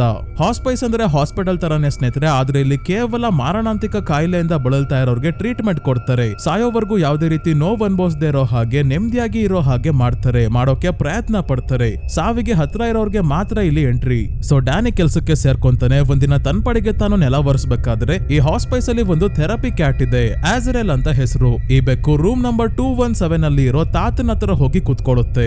ದ ಶೈನಿಂಗ್ ಮೂವಿಯಲ್ಲಿ ರೂಮ್ ನಂಬರ್ 217 ನ ಚೇಂಜ್ ಮಾಡಿ 237 ಅಂತ ಇಡಬೇಕಾಗಿ ಬಂದಿತ್ತು. ಅದಕ್ಕೆ ಇಲ್ಲಿಗೆ ಒರಿಜಿನಲ್ ರೂಮ್ ನಂಬರ್ ಆಗಿರೋ 217 ನ ಇಟ್ಟಿದ್ದಾರೆ. ಡ್ಯಾನಿ ಆಜರೆಲ್ ನ ಎತ್ಕೊಂಡು ಹೋಗೋಕೆ ನೋಡಿದಾಗ ತಾತ, ಇರ್ಲಿ ಬಿಡು, ನನ್ ಟೈಮ್ ಹತ್ರ ಬಂದಿದೆ, ಅದಕ್ಕೆ ಈ ಬೆಕ್ಕು ಬಂದು ಇಲ್ಲಿ ಕೂತಿರೋದು. ಮೊದ್ಲು ಕೂಡ ಈ ಬೆಕ್ಕು ಯಾರ ಹತ್ರ ಹೋಗಿ ಕೂತ್ಕೊಳ್ಳುತ್ತೋ ಅವರು ಸಾಯ್ತಾ ಇದ್ರು. ಯಾಕೆ ನಿನಗ್ ಗೊತ್ತಿಲ್ವಾ ನನ್ನ ಸಾವು ಹೇಗಿರುತ್ತೋ ಏನೋ, ಈಗ್ಲೇ ಭಯ ಆಗ್ತಿದೆ ಅಂತೆಲ್ಲ ಹೇಳ್ತಿದ್ದಾಗ ಡ್ಯಾನಿ ತನ್ನ ಶೈನಿಂಗ್ ಪವರ್ಸ್ ಇಂದ ಬಾಯ್ ಬಿಡ್ದಲೆ ತನ್ನ ಮನ್ಸಲ್ಲಿ ಹೇಳೋದು ಇವ್ರಿಗೆ ಕೇಳಿಸೋ ಹಾಗೆ ಮಾಡ್ತಾನೆ. ಏನೂ ಆಗಲ್ಲ, ಸಾವು ನಿದ್ದೆ ಮಾಡೋ ಅಷ್ಟೇ ಸುಲಭ, ನಿದ್ದೆ ಮಾಡ್ಬೇಕಾದ್ರೆ ಏನಾದ್ರೂ ಆಗುತ್ತಾ? ಅದೇ ರೀತಿ ಈಗ ಕೊನೆ ಬಾರಿ ಮಲಗ್ಬಿಡ್ತೀರಾ, ಕೊನೆದಾಗಿ ರೆಸ್ಟ್ ಮಾಡೋಕೆ ಅವಕಾಶ ಸಿಗ್ತಾ ಇದೆ, ಏನು ತೊಂದರೆ ಆಗಲ್ಲ ಅಂತ ಹೇಳ್ತಾನೆ. ಇದರಿಂದ ತಾತ ಇವನನ್ನ ಡಾಕ್ಟರ್ ಸ್ಲೀಪ್ ಅಂತ ಕರೀತಾರೆ. ಸಾವು ಅನ್ನೋದು ನಿದ್ದೆ ಮಾಡ್ದಂಗೆ ಅಷ್ಟೇ ಅಂತ ಹೇಳಿದ ಡಾಕ್ಟರ್ ಇವನು ಅನ್ನೋ ಹಾಗೆ. ಇವರ ಟೈಮ್ ಈಗ ಹತ್ರ ಬಂತು. ಇವ್ರಿಗೆ ತಮ್ಮ ಹೆಂಡತಿ ಕಾಣಿಸ್ತಾ ಇದ್ದಾರೆ, ಖುಷಿಯಾಗಿ ಪ್ರಾಣ ಬಿಡ್ತಾರೆ. ಇವರ ಬಾಯಿಂದ ಆತ್ಮ ಹೊಗೆಯ ರೂಪದಲ್ಲಿ ಹೋಗೋದನ್ನ ನೋಡ್ತಾನೆ ಡ್ಯಾನಿ. ಇನ್ನ ಆಜರೆಲ್ ಬೆಕ್ಕಿನ ಬಗ್ಗೆ ಹೇಳಲೇಬೇಕು ಸ್ನೇಹಿತರೆ. ರಿಯಲ್ ಆಗಿ ಇದ್ದ ಆಸ್ಕರ್ ಅನ್ನೋ ಬೆಕ್ಕಿಂದ ಇನ್ಸ್ಪೈರ್ ಆಗಿ ಸ್ಟೀಫನ್ ಕಿಂಗ್ ಅವರು ತಮ್ಮ ಬುಕ್ ಅಲ್ಲಿ ಆಸ್ಕರ್ ನ ಹೆಸರು ಆಜರೆಲ್ ಅಂತ ಚೇಂಜ್ ಮಾಡಿ ಬರ್ದಿದ್ದಾರೆ. ರಿಯಲ್ ಬೆಕ್ಕು ಅಂದ್ರೆ ಆಸ್ಕರ್ ನ ಕತೆ ಏನು ಅಂದ್ರೆ, ರೋಡ್ ಐಲ್ಯಾಂಡ್ ನ ಒಂದು ಪುನರ್ವಸತಿ ಕೇಂದ್ರದಲ್ಲಿ ಇದು ಥೆರಪಿ ಕ್ಯಾಟ್ ಆಗಿತ್ತು. ಅಲ್ಲಿದ್ದ ಪೇಷಂಟ್ಸ್ ಗೆ ಆಸ್ಕರ್ ಅಂದ್ರೆ ತುಂಬಾನೇ ಇಷ್ಟ. ಈ ಬೆಕ್ಕಿನಿಂದ ಅವರ ಸ್ಟ್ರೆಸ್ ಎಲ್ಲ ಕಡಿಮೆ ಆಗ್ತಿರುತ್ತೆ. ಒಂದಿನ ಸ್ಟಾಫ್ ಗಮನಿಸ್ತಾರೆ, ಆಸ್ಕರ್ ಒಬ್ರು ಪೇಷಂಟ್ ಹತ್ರ ಹೋಗಿ ಮಲ್ಕೊಂಡಿದ್ದಾಗ ಕೆಲವು ಗಂಟೆಗಳಲ್ಲೇ ಆ ಪೇಷಂಟ್ ಸಾವನ್ನಪ್ಪಿರ್ತಾರೆ. ಅಲ್ಲಿಂದ ಶುರು ಆಗಿದ್ದು, ಯಾವ ಪೇಷಂಟ್ ನ ಹತ್ರ ಹೋಗಿ ಆಸ್ಕರ್ ಮಲಗುತ್ತೋ ಅವರ ಸಾವು ಹತ್ರ ಬಂದಿದೆ ಅಂತ ಹಾಸ್ಪಿಟಲ್ ಸ್ಟಾಫ್ ಗೆ ಗೊತ್ತಾಗೋಕೆ ಶುರು ಆಯ್ತು. ಇದೇ ರೀತಿ 100ಕ್ಕಿಂತ ಹೆಚ್ಚು ಜನ ಪೇಷಂಟ್ಸ್ ಸಾಯೋದನ್ನ ಮೊದ್ಲೇ ಆಸ್ಕರ್ ಈ ರೀತಿ ಅವರ ಬೆಡ್ ಮೇಲೆ ಹೋಗಿ ಮಲಗೋದ್ರ ಮುಖಾಂತರ ಹೇಳ್ತಾ ಇರುತ್ತೆ. ಮತ್ತೊಂದು ಶಾಕಿಂಗ್ ಘಟನೆ ಏನಂದ್ರೆ, ಒಂದು ಸಲ ಡಾಕ್ಟರ್ ಒಬ್ರು ಪೇಷಂಟ್ ಸಾಯೋ ಸ್ಟೇಜ್ ಅಲ್ಲಿ ಇರ್ತಾರೆ ಅಂತ ಆಸ್ಕರ್ ನ ಈ ಪೇಷಂಟ್ ಹತ್ರ ಬಿಟ್ಟಾಗ ಆಸ್ಕರ್ ಯಾಕೋ ಈ ಪೇಷಂಟ್ ಹತ್ರ ಇರ್ತಾನೆ ಇರಲ್ಲ, ಹುಷಾರಾಗ್ತಿರೋ ಬೇರೆ ಪೇಷಂಟ್ ಹತ್ರ ಹೋಗ್ತಾ ಇರುತ್ತೆ. ಡಾಕ್ಟರ್ಗೆ ಗೊತ್ತಾಗದೆ ಇರೋದು ಆಸ್ಕರ್ಗೆ ಗೊತ್ತಾಗಿರುತ್ತೆ ಸ್ನೇಹಿತರೆ. ಅದೇ ಹುಷಾರಾಗ್ತಿದ್ದ ಪೇಷಂಟೇ ಮೊದ್ಲು ಸಾಯೋದು ಅಂತ. ಅದಕ್ಕೆ ಆಸ್ಕರ್ ಆ ಪೇಷಂಟ್ ಹತ್ರ ಹೋಗ್ತಿರುತ್ತೆ. ಇದ್ ಹೇಗೆ ಸಾಧ್ಯ ಅಂತ ಡಾಕ್ಟರ್ಸ್ ಮತ್ತೆ ಹಾಸ್ಪಿಟಲ್ ಸ್ಟಾಫ್ ಗೆನೆ ಗೊತ್ತಾಗ್ತಿರಲ್ಲ. ಎಕ್ಸ್ಪರ್ಟ್ಸ್ ಅಂತ ಒಬ್ಬೊಬ್ರು ಒಂದೊಂದು ರೀತಿ ಕಾರಣ ಕೊಟ್ರು. ಕೊನೆಗೆ 17 ವರ್ಷ ಬದುಕಿದ್ದ ಆಸ್ಕರ್ 2022ರಲ್ಲಿ ಸಾವನ್ನಪ್ಪುತ್ತೆ. ಇದೇ ಆಸ್ಕರ್ ಇಂದ ಇನ್ಸ್ಪೈರ್ ಆಗಿ ಸ್ಟೀಫನ್ ಕಿಂಗ್ ಅವರು ಆಜರೆಲ್ ನ ಕ್ಯಾರೆಕ್ಟರ್ ನ ಬರ್ದಿರೋದು. ಸೊ ಹೀಗೆ ನಡೀತಾ 8 ವರ್ಷಗಳು ಕಳೆಯುತ್ತೆ. ಈಗಾಗಲೇ ಆಬ್ರಾ ಕೂಡ ಡ್ಯಾನಿಗೆ ತುಂಬಾನೇ ಹತ್ರ ಇರೋದ್ರಿಂದ ಡ್ಯಾನಿ ಮತ್ತೆ ಇವರ ನಡುವೆ ಒಂದು ಸೈಕಿಕ್ ಕನೆಕ್ಷನ್ ಶುರು ಆಗಿದೆ, GPS ತರ. ಆಬ್ರಾ ತನ್ನ ಟೆಲಿಕೈನೆಟಿಕ್ ಪವರ್ಸ್ ಇಂದ ಡ್ಯಾನಿಯ ಮನೆಯ ಗೋಡೆ ಮೇಲೆ ಒಂದು ಚಾಕ್ ನ ಸಹಾಯದಿಂದ ಮೆಸೇಜಸ್ ನ ಬರಿತಾ ಇರ್ತಾಳೆ. ಹೆಲೋ ಗುಡ್ ಮಾರ್ನಿಂಗ್ ಅಂತ ಎಲ್ಲ. ಯಾಕಂದ್ರೆ ಆಬ್ರಾ ಡ್ಯಾನಿನ ಒಬ್ಬ ಫ್ರೆಂಡ್ ತರ ನೋಡ್ತಾ ಇದ್ದಾಳೆ. ಮನೆಯಲ್ಲೇ ಇದ್ದು ತನ್ನ ಶಕ್ತಿಯಿಂದ ಪಕ್ಕದ ಟೌನ್ ಅಲ್ಲಿ ಇರೋ ಡ್ಯಾನಿ ಜೊತೆ ಕಮ್ಯುನಿಕೇಟ್ ಮಾಡ್ತಾ ಇದ್ದಾಳೆ. ಈ ರೀತಿ ಗೋಡೆ ಮೇಲೆ ಬರೆಯೋದ್ರ ಮುಖಾಂತರ. ಕಳೆದ 8 ವರ್ಷಗಳಿಂದ ಡ್ಯಾನಿ ಕುಡ್ದೇ ಇಲ್ಲ. ಮೀಟಿಂಗ್ ಅಲ್ಲಿ ತನ್ನ ತಂದೆ ಜಾಕ್ ನ ನೆನ್ಪು ಮಾಡ್ಕೊಂತಾನೆ. ಅವರು ಕೂಡ ಕುಡಿಯೋದು ಬಿಟ್ಟಿದ್ರು, ನನ್ನ ಮತ್ತೆ ನಮ್ಮ ಅಮ್ಮನ ಚೆನ್ನಾಗಿ ನೋಡ್ಕೋಬೇಕು ಅಂತ. ಆದ್ರೆ ಅವರನ್ನ ನಾನು 5 ವರ್ಷದ ಹುಡುಗ ಇದ್ದಾಗ್ಲೇ ಕಳ್ಕೊಂಡೆ. ಅವರ ರೀತಿ ಕುಡಿಯೋ ಚಟ, ಕೋಪ ಎಲ್ಲ ನನ್ನಲ್ಲೂ ಇತ್ತು. ಅವರು ಹೇಗೆ ತಮ್ಮಲ್ಲಿ ಬದಲಾವಣೆ ತರಬೇಕು ಅಂತ ಅನ್ಕೊಂಡಿದ್ರು, ಅದೇ ರೀತಿ ನಾನು ಕುಡಿಯೋದು ಬಿಟ್ಟೆ. ಈಗ ತುಂಬಾನೇ ಖುಷಿಯಾಗಿ ಬದುಕ್ತಾ ಇದ್ದೀನಿ ಅಂತ ಹೇಳ್ತಾ ಇದ್ದಾನೆ. ದ ಶೈನಿಂಗ್ ಮೂವಿಯಲ್ಲಿ ನಿಮ್ಗೆ ನೆನ್ಪಿರ್ಬೋದು ಸ್ನೇಹಿತರೆ, ವೆಂಡಿ ಹೇಳ್ತಾಳೆ, ಒಂದು ಸಲ ಜಾಕ್ ಚೆನ್ನಾಗಿ ಕುಡ್ಕೊಂಡ್ ಬಂದು ಡ್ಯಾನಿ ಕೈನ ಜೋರಾಗಿ ಎಳೆದು ಕೈ ಮುರಿದೋಗೋ ಹಾಗೆ ಮಾಡಿರ್ತಾನೆ. ಅದೇ ಲಾಸ್ಟ್. ಆಗಿನಿಂದ ಕುಡಿಯೋಕೆ ಬಿಡಬೇಕು ಅಂತ ನಿರ್ಧಾರ ಮಾಡಿರ್ತಾನೆ. ಆದ್ರೆ ಕುಡಿಯೋದು ಬಿಡೋ ಅಷ್ಟರಲ್ಲೇ ಪ್ರಾಣನೇ ಬಿಟ್ಟ. ಮತ್ತೆ ಡ್ಯಾನಿ ಇನ್ನು ಹಾಸ್ಪೈಸ್ ಅಲ್ಲೇ ಕೆಲಸ ಮಾಡ್ತಿರ್ತಾನೆ. ಎಲ್ಲಾ ಪೇಷಂಟ್ಸ್ ಇವನನ್ನ ಡಾಕ್ಟರ್ ಸ್ಲೀಪ್ ಅಂತಾನೆ ಕರೆಯೋಕೆ ಶುರು ಮಾಡಿದ್ದಾರೆ. ಇವನು ಶಾಶ್ವತವಾಗಿ ನಿದ್ದೆ ಮಾಡೋಕೆ ಸಹಾಯ ಮಾಡೋದ್ರಿಂದ. ಅದೇ ರೋಸ್ ಮತ್ತೆ ಅವಳ ಕಡೆಯವರೆಲ್ಲ ಆದಷ್ಟು ಶೈನಿಂಗ್ ಪವರ್ಸ್ ಇರೋ ಮಕ್ಕಳನ್ನ ಹುಡುಕಿ ಸ್ಟೀಮ್ ನ ಸೇವಿಸ್ತಾ ಇದ್ದಾರೆ. ಮಕ್ಕಳೇ ಯಾಕೆ ಅಂದ್ರೆ, ಒಂದು ಅವರನ್ನ ಕಿಡ್ನಾಪ್ ಮಾಡೋದು ಈಸಿ, ಮತ್ತೆ ಮಕ್ಕಳ ಶೈನಿಂಗ್ ಪವರ್ಸ್ ಪ್ಯೂರ್ ಆಗಿ ಇರುತ್ತೆ. ಅದೇ ದೊಡ್ಡವರು ಡ್ಯಾನಿ ತರ ಆದ್ರೆ ಅವರ ದೇಹದಿಂದ ಬರೋ ಸ್ಟೀಮ್ ಕಲುಷಿತವಾಗಿರುತ್ತೆ, ಅಷ್ಟು ಸ್ಟ್ರಾಂಗ್ ಆಗಿ ಇರಲ್ಲ. ಹಾಗಾಗಿ ಆದ್ರೆ ಈಗ ಕ್ರೋ ಹೇಳ್ತಿರೋದೇನಂದ್ರೆ, ಮಕ್ಕಳಲ್ಲೂ ಕೂಡ ಒಳ್ಳೆ ಸ್ಟೀಮ್ ಸಿಗ್ತಿಲ್ಲ. ಮೊಬೈಲ್ ಟಿವಿ ಎಲ್ಲ ಜಾಸ್ತಿ ನೋಡ್ತಿದಾರಲ್ಲ, ಅದಕ್ಕೆ ಇರಬಹುದು. ಆದಷ್ಟು ಬೇಗ ಜಾಸ್ತಿ ಸ್ಟೀಮ್ ನ ವ್ಯವಸ್ಥೆ ಮಾಡಬೇಕು. ನಮ್ ಜೊತೆ ಇರೋ ವಯಸ್ಸಾಗಿರೋ ಫ್ಲಿಕ್ಗೆ ತುಂಬಾನೇ ಹುಷಾರಿಲ್ಲ. ಸ್ಟೀಮ್ ಸಿಗ್ಲಿಲ್ಲ ಅಂದ್ರೆ ಒಬ್ಬೊಬ್ರೆ ಕಲ್ಟ್ ಮೆಂಬರ್ಸ್ ನ ಕಳ್ಕೋಬೇಕಾಗುತ್ತೆ ಅಂತ ರೋಸ್ಗೆ ಹೇಳಿದಾಗ, ರಿಚಾರ್ಡ್ ನಿಕ್ಸನ್ ಅಮೆರಿಕದ ಪ್ರೆಸಿಡೆಂಟ್ ಆಗಿದ್ದಾಗ್ಲಿಂದನೂ ಫ್ಲಿಕ್ಗೆ ಹುಷಾರಿಲ್ದಂಗೆ ಇರೋದು ಅಂತ ಹೇಳ್ತಾಳೆ ರೋಸ್. ರಿಚಾರ್ಡ್ ನಿಕ್ಸನ್ ಪ್ರೆಸಿಡೆಂಟ್ ಆಗಿದ್ದು 1969ರಿಂದ 1974ರವರೆಗೂ. ಮೂವಿ ಸ್ಟೋರಿ ನಡೀತಾ ಇರೋದು 2019. ಅಂದ್ರೆ ಹೆಚ್ಚು ಕಡಿಮೆ 45-50 ವರ್ಷದಿಂದ ಹುಷಾರಿಲ್ದಂಗೆ ಇದ್ದಾನೆ. ಅಂದ್ರೆ ಹುಷಾರಾಗಿ ಎಷ್ಟು ವರ್ಷದಿಂದ ಈ ಫ್ಲಿಕ್ ಬದುಕಿದ್ದಾನೆ ಅಂತ ಮುಂದೆ ನೋಡೋಣ. ಸದ್ಯಕ್ಕೆ ಉಳಿದಿರೋ 3 ಕ್ಯಾನಿಸ್ಟರ್ ಅಲ್ಲಿ ಒಂದು ಕ್ಯಾನಿಸ್ಟರ್ ನ ತೆಗೆದು ಎಲ್ಲರೂ ಇದರಲ್ಲಿ ಸ್ಟೋರ್ ಮಾಡಿ ಇಟ್ಟಿದ್ದ ಸ್ಟೀಮ್ ನ ಸೇವಿಸ್ತಾರೆ. ರೋಸ್ ಅಂತೂ ತನ್ನ ಟ್ರ್ಯಾಕಿಂಗ್ ಪವರ್ಸ್ ಇಂದ ತುಂಬಾನೇ ಸ್ಟ್ರಾಂಗ್ ಆದ ಶೈನಿಂಗ್ ಪವರ್ಸ್ ಇರೋರ್ನ ಪ್ರತಿದಿನ ಹುಡುಕ್ತಾನೆ ಇದ್ದಾಳೆ, ಆದ್ರೆ ಇನ್ನೂ ಸಿಕ್ಕಿಲ್ಲ. ಹೀಗೆ ಕ್ರೋ ಮತ್ತೆ ಒಬ್ಬ ಹುಡುಗನನ್ನ ಹುಡುಕಿದ್ದಾನೆ. ಅಯೋವಾ ರಾಜ್ಯದಲ್ಲಿ ಆ ಹುಡುಗ ಸದ್ಯಕ್ಕೆ ಬೇಸ್ ಬಾಲ್ ಆಡ್ತಿದ್ದಾನೆ. ಇವನು ಚೆನ್ನಾಗಿ ಆಡ್ತಾ ಇರೋದು ನೋಡಿ ಒಬ್ಬ ವ್ಯಕ್ತಿ ತನ್ನ ಸ್ನೇಹಿತನಿಗೆ, ಆ ಜೆರ್ಸಿ ನಂಬರ್ 19 ಹುಡುಗ ಇದನ್ನಲ್ಲ, ಎಷ್ಟು ಚೆನ್ನಾಗಿ ಆಡ್ತಿದ್ದಾನೆ ಗೊತ್ತಾ, ಬಾಲ್ ನ ಹಾಕ್ತಿರೋ ಪಿಚರ್ ಯಾವ ರೀತಿ ಬಾಲ್ ಹಾಕ್ತಾನೆ ಅಂತ ಮೊದ್ಲೇ ಗೊತ್ತಿರೋ ಹಾಗೆ ಒಂದು ಬಾಲ್ ನ ಕೂಡ ಮಿಸ್ ಮಾಡ್ದಂಗೆ ಹೊಡಿತಾ ಇದ್ದಾನೆ ಅನ್ನೋದನ್ನ ಹಿಂದೆ ಕೂತಿರೋ ಕ್ರೋ ಕೇಳಿಸ್ಕೊಂಡು ಸ್ಮೈಲ್ ಮಾಡ್ತಾ ಇದ್ದಾನೆ. ಅವನಿಗೆ ಶೈನಿಂಗ್ ಪವರ್ಸ್ ಇದೆ ಕಣ್ರಪ್ಪ, ಅದಕ್ಕೆ ಅಷ್ಟು ಚೆನ್ನಾಗಿ ಆಡ್ತಿದ್ದಾನೆ ಅಂತ ಹೇಳೋಕ್ಕಾಗಲ್ಲ, ಅದಕ್ಕೆ ಸುಮ್ನಾಗ್ತಾನೆ. ಆದ್ರೆ ಆ ಹುಡುಗ ಚೆನ್ನಾಗಿ ಆಟ ಆಡ್ತಾ ಇದ್ದಾನೆ ಅಂತ ಹೇಳಿದ ವ್ಯಕ್ತಿ ಬೇರೆ ಯಾರು ಅಲ್ಲ ಸ್ನೇಹಿತರೆ, ದ ಶೈನಿಂಗ್ ಮೂವಿಯಲ್ಲಿ ಡ್ಯಾನಿಯ ಕ್ಯಾರೆಕ್ಟರ್ ಮಾಡಿದ್ದ ಡ್ಯಾನಿ ಲಾಯ್ಡ್ ಅವರು. ಇದು ಇವರ ಕ್ಯಾಮಿಯೋ ಆಗಿತ್ತು. ಡ್ಯಾನಿ ಲಾಯ್ಡ್ ಅವ್ರಿಗೆ ಈಗ 53 ವರ್ಷ ವಯಸ್ಸು. ಜಾಸ್ತಿ ಮೂವೀಸ್ ಅಲ್ಲಿ ಆಕ್ಟ್ ಮಾಡಿಲ್ಲ. ಚಿಕ್ಕವರಿದ್ದಾಗ ದ ಶೈನಿಂಗ್ ಮೂವಿಯಲ್ಲಿ ಡ್ಯಾನಿ ಕ್ಯಾರೆಕ್ಟರ್ ಮಾಡಿರೋದಕ್ಕೆ ಫೇಮಸ್ ಆಗಿದ್ದಾರೆ. ಆಗ್ಲೇ ಆಕ್ಟಿಂಗ್ ಮೇಲೆ ಇಂಟ್ರೆಸ್ಟ್ ಹೋಗಿ ಈಗ ಪ್ರೊಫೆಸರ್ ಆಗಿದ್ದಾರೆ. ಸೊ ಈ ಜರ್ಸಿ ನಂಬರ್ 19 ಹುಡುಗ ಬೇಸ್ಬಾಲ್ ಮ್ಯಾಚ್ ಮುಗಿಸ್ಕೊಂಡು ಒಬ್ಬನೇ ಮನೆ ಕಡೆ ಹೋಗ್ತಾ ಇದ್ದಾನೆ. ಇವನ ಹೆಸರು ಬ್ರಾಡ್ಲಿ ಅಂತ ಸ್ನೇಹಿತರೆ. ಮತ್ತೆ ಈ ನಂಬರ್ 19 ಕೂಡ ಡಾರ್ಕ್ ಟವರ್ ಅಲ್ಲಿ ತುಂಬಾನೇ ಮುಖ್ಯವಾಗಿರೋ ನಂಬರ್. ಡಾರ್ಕ್ ಟವರ್ ಬುಕ್ ಅಲ್ಲಿ ಹಲವಾರು ಕಡೆ ಈ ನಂಬರ್ ಬರುತ್ತೆ. ಸೊ ಒಂದು ವ್ಯಾನ್ ಅಲ್ಲಿ ರೋಸ್ ಕಡೆ ಅವರು ಬಂದು ಸ್ನೇಕ್ ಬೈಟ್ ಆಂಡಿಯ ಸಹಾಯದಿಂದ ಬ್ರಾಡ್ಲಿನ ಕಿಡ್ನಾಪ್ ಮಾಡ್ತಾರೆ. ಎಲ್ಲರೂ ಸೇರಿ ಇವನನ್ನ ಒಂದು ಹಳೆ ಫ್ಯಾಕ್ಟರಿಗೆ ಕರ್ಕೊಂಡ್ ಬಂದು ಕಟ್ ಹಾಕಿ ಚಿತ್ರಹಿಂಸೆ ಕೊಡೋಕೆ ಶುರು ಮಾಡ್ತಾರೆ. ಮೊದ್ಲೇ ಹೇಳಿದಂಗೆ ಈ ರೀತಿ ಮಾಡಿದಾಗ್ಲೇ ದೇಹದಿಂದ ಸ್ಟೀಮ್ ರಿಲೀಸ್ ಆಗೋದು. ಸ್ಟೀಮ್ ನ ಎಲ್ಲರೂ ತಮ್ಮ ದೇಹದ ಒಳಗೆ ಎಳ್ಕೊಂತಾ ಇದ್ದಾರೆ. ಆದ್ರೆ ನರಳಾಡ್ತಿರೋ ಬ್ರಾಡ್ಲಿಯಿಂದ ರಿಲೀಸ್ ಆಗ್ತಿರೋ ಸ್ಟೀಮ್ ಒಂದು ರೇಡಿಯೋ ಸಿಗ್ನಲ್ ತರ ವರ್ಕ್ ಆಗ್ತಿದೆ. ಹಾಗಾಗಿ ಇಲ್ಲಿಂದ ಸಾವಿರಾರು ಕಿಲೋಮೀಟರ್ ದೂರದಲ್ಲಿ ಇರೋ ಆಬ್ರಾ ರೇಡಿಯೋ ತರ ಈ ಸಿಗ್ನಲ್ ನ ರಿಸೀವ್ ಮಾಡ್ಕೊಂಡಿದ್ರಿಂದ ಬ್ರಾಡ್ಲಿಗೆ ಏನಾಗ್ತಿದೆ ಅನ್ನೋದು ಇವಳಿಗೆ ವಿಷನ್ ನ ರೂಪದಲ್ಲಿ ಕಾಣಿಸ್ತಾ ಇದೆ. ಅಷ್ಟೇ ಅಲ್ಲ, ಇವಳಿಗೆನೆ ಅವರು ಚಿತ್ರಹಿಂಸೆ ಕೊಡ್ತಾ ಇದ್ದಾರೆ ಅನ್ನೋ ಹಾಗೆ ಕಿರ್ಚಾಡ್ತಾ ಇದ್ದಾಳೆ. ಅವನನ್ನ ಬಿಡಿ ಅಂತ ಪದೇ ಪದೇ ಕೂಗಿ ಹೇಳ್ತಿರೋದು ಒಂದು ಕ್ಷಣ ರೋಸ್ಗೆ ಕೇಳಿಸುತ್ತೆ, ಫೀಲ್ ಆಗುತ್ತೆ. ಆದ್ರೆ ಅದ್ಯಾರು ಅನ್ನೋದಕ್ಕಿಂತ ಸ್ಟೀಮ್ ಮುಖ್ಯ ಅಲ್ವಾ. ಹಾಗಾಗಿ ತಮ್ಮ ಕೆಲಸ ಮುಂದುವರಿಸಿ ಸ್ವಲ್ಪ ಸ್ಟೀಮ್ ನ ಕ್ಯಾನಿಸ್ಟರ್ ಒಳಗೆ ಸ್ಟೋರ್ ಮಾಡ್ಕೊಂತಾರೆ. ಇನ್ನೊಂದ್ ಕಡೆ ಕಿರ್ಚಾಡ್ತಿರೋ ಆಬ್ರಾನ ಸಮಾಧಾನ ಮಾಡೋಕೆ ಇವ್ರ ಅಪ್ಪ ಅಮ್ಮ ಬಂದ್ರೆ ಇವಳು ಡ್ಯಾನಿಗೆ ವಿಷಯ ತಿಳಿಸೋಕೆ ಟೆಲಿಕೈನೆಟಿಕ್ ಪವರ್ಸ್ ನ ಬಳಸ್ತಾಳೆ. ತುಂಬಾನೇ ಎಮೋಷನಲ್ ಸ್ಟ್ರೆಸ್ ಅಲ್ಲಿ ಇರೋ ಇವಳು ತನ್ನ ಪವರ್ಸ್ ನ ಯೂಸ್ ಮಾಡಿದಾಗ ಇದರ ತೀವ್ರತೆ ಎಷ್ಟಿತ್ತು ಅಂದ್ರೆ ಡ್ಯಾನಿಯ ಮನೆಯ ಗೋಡೆನೆ ಕ್ರ್ಯಾಕ್ ಆಗಿ ಮನೆನೇ ಅಲ್ಲಾಡುತ್ತೆ. ಇದೇನಪ್ಪ ಭೂಕಂಪ ಅಂತ ಬೆಡ್ ಮೇಲಿಂದ ಕೆಳಗೆ ಬಿದ್ದ ಡ್ಯಾನಿ ಗೋಡೆ ಮೇಲೆ ಮರ್ಡರ್ ಅಂತ ಬರ್ದಿದೆ. ಇದರ ಉಲ್ಟಾ ರಿಫ್ಲೆಕ್ಷನ್ ಅಲ್ಲಿ ರೆಡ್ ರಮ್ ಅಂತ ಡ್ಯಾನಿಗೆ ಮೊದಲು ಕಾಣಿಸುತ್ತೆ. ಸೇಮ್ ದ ಶೈನಿಂಗ್ ಮೂವಿಯಲ್ಲೂ ಡ್ಯಾನಿ ತನ್ನ ತಾಯಿ ವೆಂಡಿಗೆ ನಮ್ಮಪ್ಪ ನಮ್ ಕತೆ ಮುಗಿಸೋಕೆ ಬರ್ತಾ ಇದ್ದಾನೆ ಅಂತ ವಾರ್ನ್ ಮಾಡೋಕೆ ಬಾತ್ರೂಮ್ ಡೋರ್ ಮೇಲೆ ರೆಡ್ ರಮ್ ಅಂತ ಬರೀತಾನೆ. ವೆಂಡಿ ಕಣ್ಬಿಟ್ಟು ನೋಡಿದಾಗ ಕನ್ನಡಿಯಲ್ಲಿ ರೆಡ್ ರಮ್ ನ ಉಲ್ಟಾ ಮರ್ಡರ್ ಅಂತ ಕಾಣಿಸಿರುತ್ತೆ. ಹಿಂದೆನೆ ಜಾಕ್ ಕೊಡಲಿ ಎತ್ಕೊಂಡು ದಾಳಿ ಮಾಡೋಕೆ ಬಂದಿರ್ತಾನೆ. ಈಗ ಆಬ್ರಾ ಡೈರೆಕ್ಟ್ ಆಗಿ ಮರ್ಡರ್ ಅಂತಾನೆ ಗೋಡೆ ಮೇಲೆ ಬರೋ ಹಾಗೆ ಮಾಡಿದ್ದು. ಆದ್ರೆ ಡ್ಯಾನಿ ಕನ್ನಡಿಯಲ್ಲಿ ನೋಡಿದ್ರಿಂದ ರೆಡ್ ರಮ್ ಅಂತ ಕಾಣಿಸ್ತು. ಯಾರಿಗೆ ಏನಾಯ್ತಪ್ಪ ಅಂತ ಡ್ಯಾನಿ ಗೋಡೆ ಮೇಲೆ ಬರೆದು ಕೇಳಿದಾಗ ಬೇಸ್ಬಾಲ್ ಹುಡುಗ ಅಂತ ಆಬ್ರಾ ತನ್ನ ಶಕ್ತಿಯಿಂದ ಬರೀತಾಳೆ. ಅದೇ ರೋಸ್ ಮತ್ತೆ ಕ್ರೋ ಇಬ್ರು ಬ್ರಾಡ್ಲಿನ ಕೊಂದ ಜಾಗದಲ್ಲೇ ಮಣ್ಣೊಳಗೆ ಊತ್ ಹಾಕ್ಬೇಕಾದ್ರೆ ಇವತ್ತು ನಮ್ಮನ್ನ ಯಾರೋ ಒಬ್ಳು ಹುಡುಗಿ ದೂರದಿಂದಾನೇ ನೋಡಿದ್ದಾಳೆ. ಅವಳ ಶೈನಿಂಗ್ ಪವರ್ ತುಂಬಾನೇ ಜಾಸ್ತಿ ಇದೆ. ಸ್ಟೀಮ್ ಅಲ್ಲ, ಸ್ಟೀಮ್ ಫ್ಯಾಕ್ಟ್ರಿನೇ ಅವಳ ಒಳಗೆ ಇದೆ. ಅಷ್ಟು ಪವರ್ ನ ನಾನು ಇಲ್ಲಿವರೆಗೂ ಫೀಲೇ ಮಾಡಿಲ್ಲ. ಅವಳನ್ನ ಮೊದಲು ಹುಡುಕ್ಬೇಕು ಅಂತ ಡಿಸೈಡ್ ಮಾಡ್ತಾರೆ. ಮುಂದಿನ ದಿನ ಆಬ್ರಾ ಸ್ಕೂಲ್ಗೆ ಬಂದಾಗ ಕಂಪ್ಯೂಟರ್ ಅಲ್ಲಿ ಮಿಸ್ಸಿಂಗ್ ಆಗಿರೋ ಮಕ್ಕಳ ಲಿಸ್ಟ್ ಚೆಕ್ ಮಾಡ್ಬೇಕಾದ್ರೆ ಬ್ರಾಡ್ಲಿಯ ಡೀಟೇಲ್ಸ್ ಇರೋದನ್ನ ನೋಡ್ತಾಳೆ. ಇದರ ಪ್ರಿಂಟ್ಔಟ್ ತಗೊಂಡು ಮನೆಗೆ ಬರ್ತಾಳೆ. ಹೊರಗೆ ಅವರ ಮನೆಯ ನಂಬರ್ ಗಮನಿಸಿದ್ರೆ 1980 ಅಂತ ಇದೆ. ಇದು ಯಾವ್ದೋ ರ್ಯಾಂಡಮ್ ನಂಬರ್ ಇಟ್ಟಿರೋದಲ್ಲ ಸ್ನೇಹಿತರೆ, ಬೇಕು ಅಂತಾನೆ ಈ ನಂಬರ್ ಇದೆ. ಯಾಕಂದ್ರೆ ಇದು ದ ಶೈನಿಂಗ್ ಮೂವಿ ರಿಲೀಸ್ ಆಗಿದ್ದ ಇಯರ್ 1980. ಈಗ ಆಬ್ರಾ ಬ್ರಾಡ್ಲಿಯ ಫೋಟೋ ಟಚ್ ಮಾಡಿ ತನ್ನ ಶೈನಿಂಗ್ ಶಕ್ತಿಯಿಂದ ಅವನು ಹೇಗೆ ಕಿಡ್ನಾಪ್ ಆದ ಅಂತ ನೋಡ್ತಾಳೆ. ಇವಳಿಗೆ ಯಾರು ಹೇಗೆ ಕಿಡ್ನಾಪ್ ಮಾಡಿದ್ರು ಅಂತ ಕಾಣಿಸೋದಷ್ಟೇ ಅಲ್ಲ, ಲೆಮರ್ಕ್ ಇಂಡಸ್ಟ್ರೀಸ್ ಅನ್ನೋ ಹೆಸರಿನ ಮುಚ್ಚೋಗಿರೋ ಹಳೆ ಫ್ಯಾಕ್ಟರಿಗೆ ಕರ್ಕೊಂಡು ಹೋಗಿದ್ದಾರೆ. ಅಲ್ಲೇ ಅವನನ್ನ ಮಣ್ಣು ಮಾಡಿರೋದು ಅಂತ ಕೂಡ ಗೊತ್ತಾಯ್ತು. ಬ್ರಾಡ್ಲಿ ಕಿಡ್ನಾಪ್ ಆದಾಗ ಅವನ ಹತ್ರ ಇದ್ದ ಬೇಸ್ಬಾಲ್ ಗ್ಲೌವ್ ನ ಕೂಡ ಅವನ ಬಾಡಿ ಜೊತೆಗೇನೆ ಮಣ್ಣೊಳಗೆ ಊತ್ ಹಾಕಿದ್ದಾರೆ. ಈ ಲೆಮರ್ಕ್ ಇಂಡಸ್ಟ್ರೀಸ್ ಕೂಡ ದ ಡಾರ್ಕ್ ಟವರ್ ಬುಕ್ಸ್ ಅಲ್ಲಿ ಬರುತ್ತೆ ಸ್ನೇಹಿತರೆ. ಆ ಬುಕ್ ಸೀರೀಸ್ ಅಲ್ಲಿ ಇರೋ ಮೇನ್ ವಿಲನ್ ಕ್ರಿಮ್ಸನ್ ಕಿಂಗ್ ನ ಕಂಟ್ರೋಲ್ ಅಲ್ಲಿ ಇರುವಂತ ಕಂಪನಿ ಇದು. ಇವರ ಉದ್ದೇಶ ಡಾರ್ಕ್ ಟವರ್ ನ ನಾಶ ಮಾಡೋದು. ಸೊ ಈಗ ಆಬ್ರಾ ಕಿಟಕಿ ಹತ್ರ ಬಂದು ಸೇಮ್ ರೇಡಿಯೋ ಸಿಗ್ನಲ್ ತರ ತನ್ನ ಮೈಂಡ್ ಇಂದ ಸೈಕಿಕ್ ಸಿಗ್ನಲ್ ನ ಎಲ್ಲಾ ಕಡೆ ಕಳಿಸ್ತಾಳೆ ರೋಸ್ ನ ಪತ್ತೆ ಹಚ್ಚೋಕೆ. ಕೊನೆಗೆ ರೋಸ್ ಎಲ್ಲಿದ್ದಾಳೆ ಅಂತ ಗೊತ್ತಾದಾಗ ಆಸ್ಟ್ರಲ್ ಪ್ರೊಜೆಕ್ಷನ್ ಅಂದ್ರೆ ಇವಳ ದೇಹ ಇಲ್ಲೇ ಇರುತ್ತೆ, ಆದ್ರೆ ಆತ್ಮ ರೋಸ್ ಹತ್ರ ಹೋಗಿದೆ. ಹಾಗಾಗಿ ರೋಸ್ ಏನನ್ನ ನೋಡ್ತಾ ಇದ್ದಾಳೋ ಅದೇ ಆಬ್ರಾಗೆ ಕಾಣಿಸ್ತಾ ಇದೆ. ರೋಸ್ ಸೂಪರ್ ಮಾರ್ಕೆಟ್ ಅಲ್ಲಿ ಶಾಪಿಂಗ್ ಮಾಡ್ತಾ ಇದ್ದಾಳೆ. ಇವಳಿಗೆ ಮತ್ತೆ ಯಾರೋ ತನ್ನನ್ನ ಗಮನಿಸ್ತಾ ಇರೋ ಹಾಗೆ ಅನುಭವ ಆಗ್ತಾ ಇದೆ. ಅದಕ್ಕೆ ಫ್ರೀಜರ್ ನ ಗ್ಲಾಸ್ ಮುಂದೆ ನಿಂತ್ಕೊಂಡು ತನ್ನ ಶಕ್ತಿಯಿಂದ ನೋಡಿದಾಗ ಗ್ಲಾಸ್ ರಿಫ್ಲೆಕ್ಷನ್ ಅಲ್ಲಿ ರೋಸ್ ಅಲ್ಲ ಆಬ್ರಾ ಕಾಣಿಸ್ತಾಳೆ. ಇದರಿಂದ ತುಂಬಾನೇ ಪವರ್ಫುಲ್ ಶೈನಿಂಗ್ ಇರೋ ಹುಡುಗಿ ಇವಳು ಅಂತ ರೋಸ್ಗೆ ಗೊತ್ತಾಯ್ತು.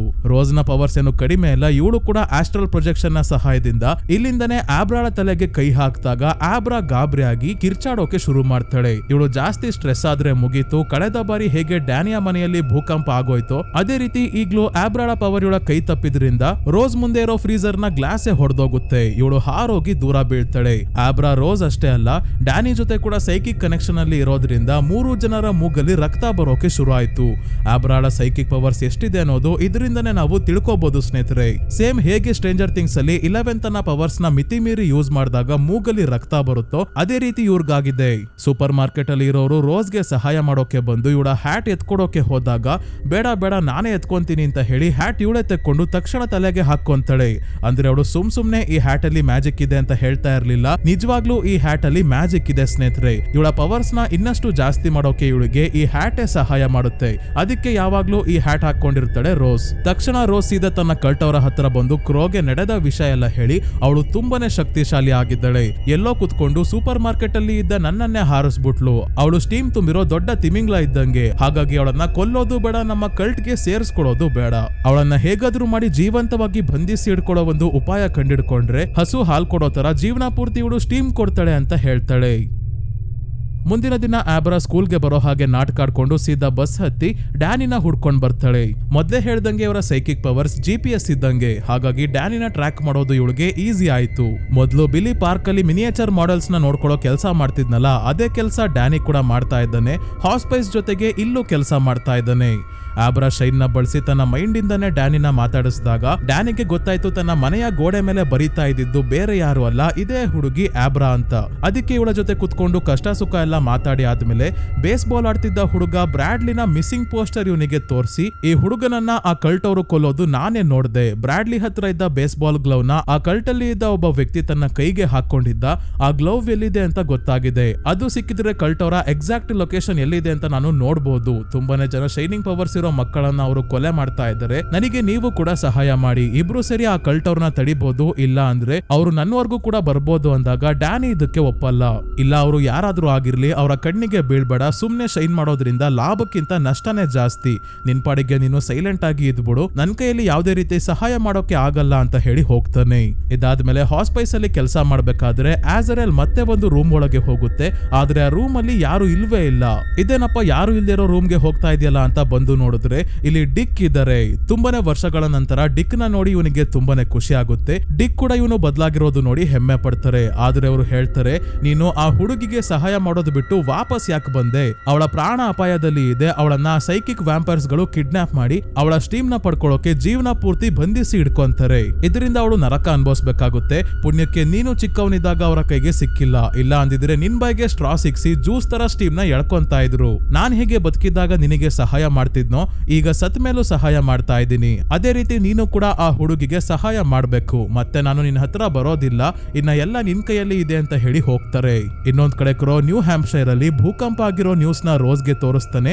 ಅದೇ ಆಬ್ರಾ ತನ್ನ ಶಕ್ತಿಯಿಂದ ರೋಸ್ ಮೇಲೆ ದಾಳಿ ಮಾಡಿ ಇವಳು ಹಾರೋಗೋ ಹಾಗೆ ಮಾಡಿದ್ಲಲ್ಲ ಸೂಪರ್ ಮಾರ್ಕೆಟ್ ಅಲ್ಲಿ ಇದ್ದಾಗ, ಆಗ ಆಬ್ರಾ ಇದ್ದ ಟೌನ್ ಅಲ್ಲೇ ಅವಳ ಶಕ್ತಿಯಿಂದ ಭೂಕಂಪ ಆಗಿರುತ್ತೆ. ಎಕ್ಸ್ಪರ್ಟ್ಸ್ ಗೆ ಭೂಕಂಪ ಯಾಕಾಯ್ತು ಅಂತಾನೆ ಗೊತ್ತಾಗಿರಲ್ಲ.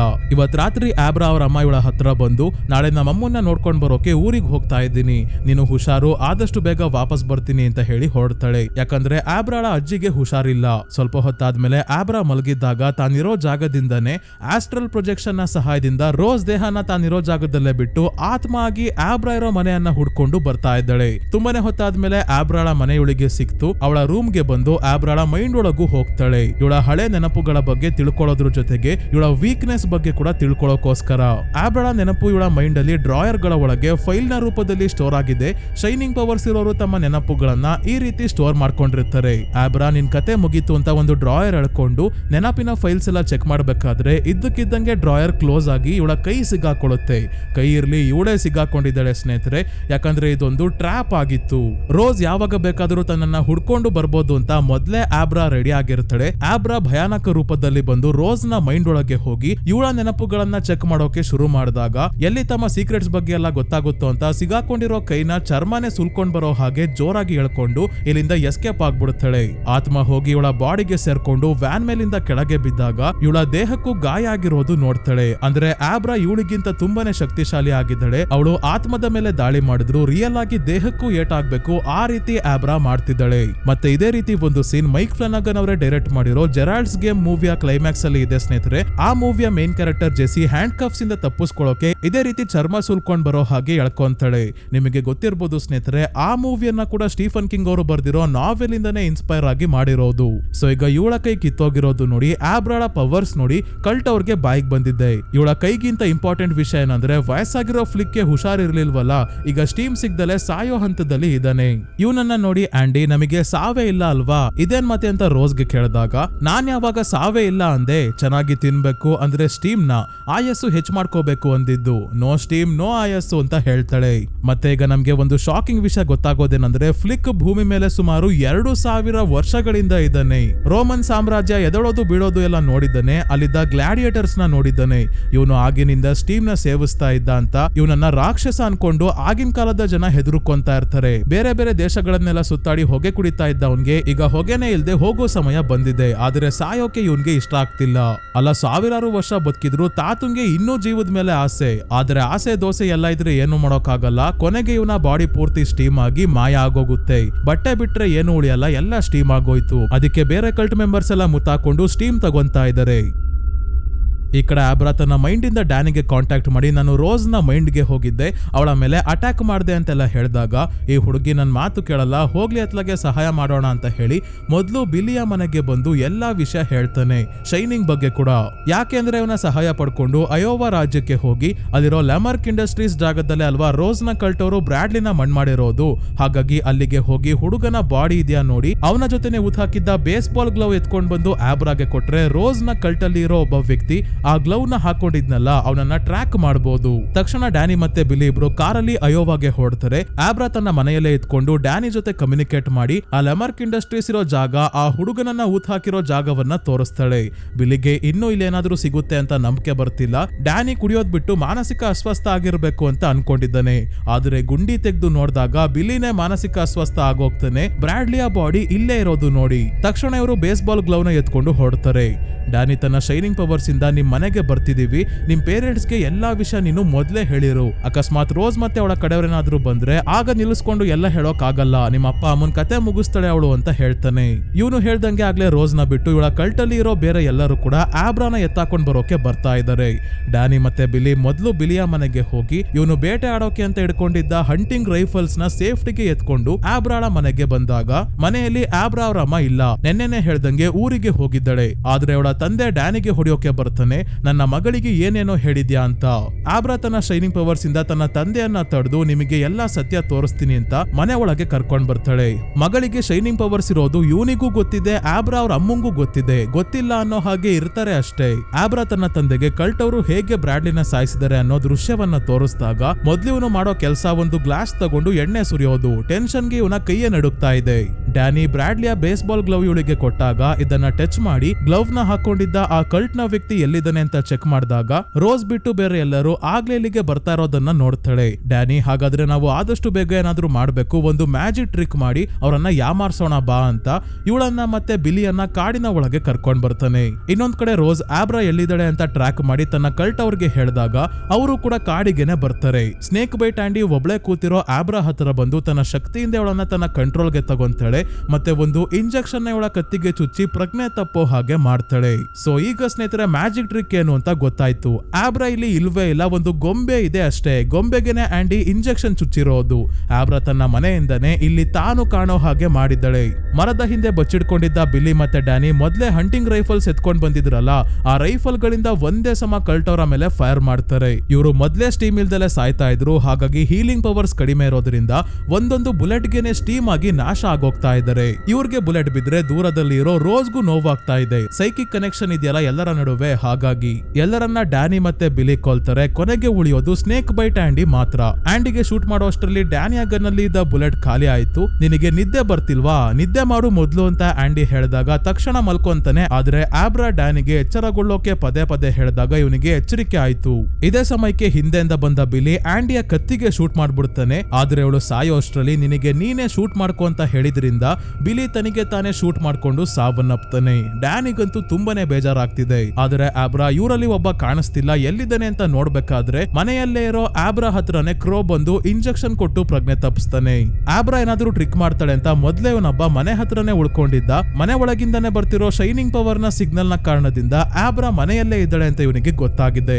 ಆಬ್ರಾ ಅವ್ರ ಅಪ್ಪ ಇವನನ್ನ ತಡೆಯೋಕೆ ನೋಡ್ತಾರೆ, ಆದ್ರೆ ಆಗಲ್ಲ. ಇವನನ್ನ ಕೂಡ ಕ್ರೋ ಸಾಯಿಸಿ ಆಬ್ರಾನ ಎತ್ತಾಕೊಂಡು ಹೊಡ್ತಾನೆ.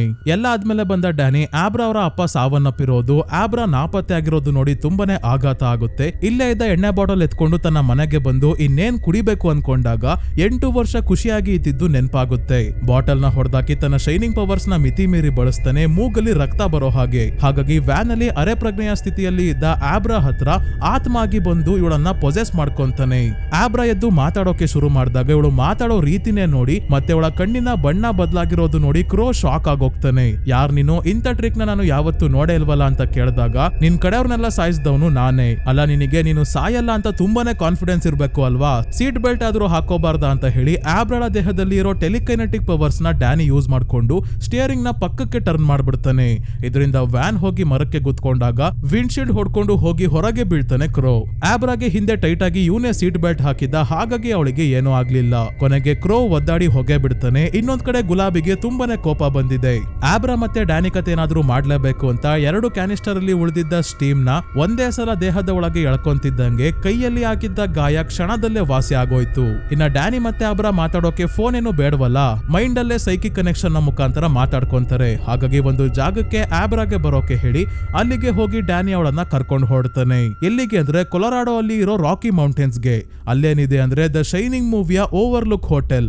ಅಷ್ಟೇ ಅಲ್ಲ, ರೀಸೆಂಟ್ ಆಗಿ ಬ್ಲಾಕ್ ಫೋನ್ 2 ಮೂವಿಯನ್ನ ಎಕ್ಸ್ಪ್ಲೈನ್ ಮಾಡಿದ್ದೆ ಸ್ನೇಹಿತರೆ. ಆ ಮೂವಿಯ ಸ್ಟೋರಿ ಕೂಡ ರಾಕಿ ಮೌಂಟೇನ್ಸ್ ಅಲ್ಲೇ ನಡೆಯೋದು.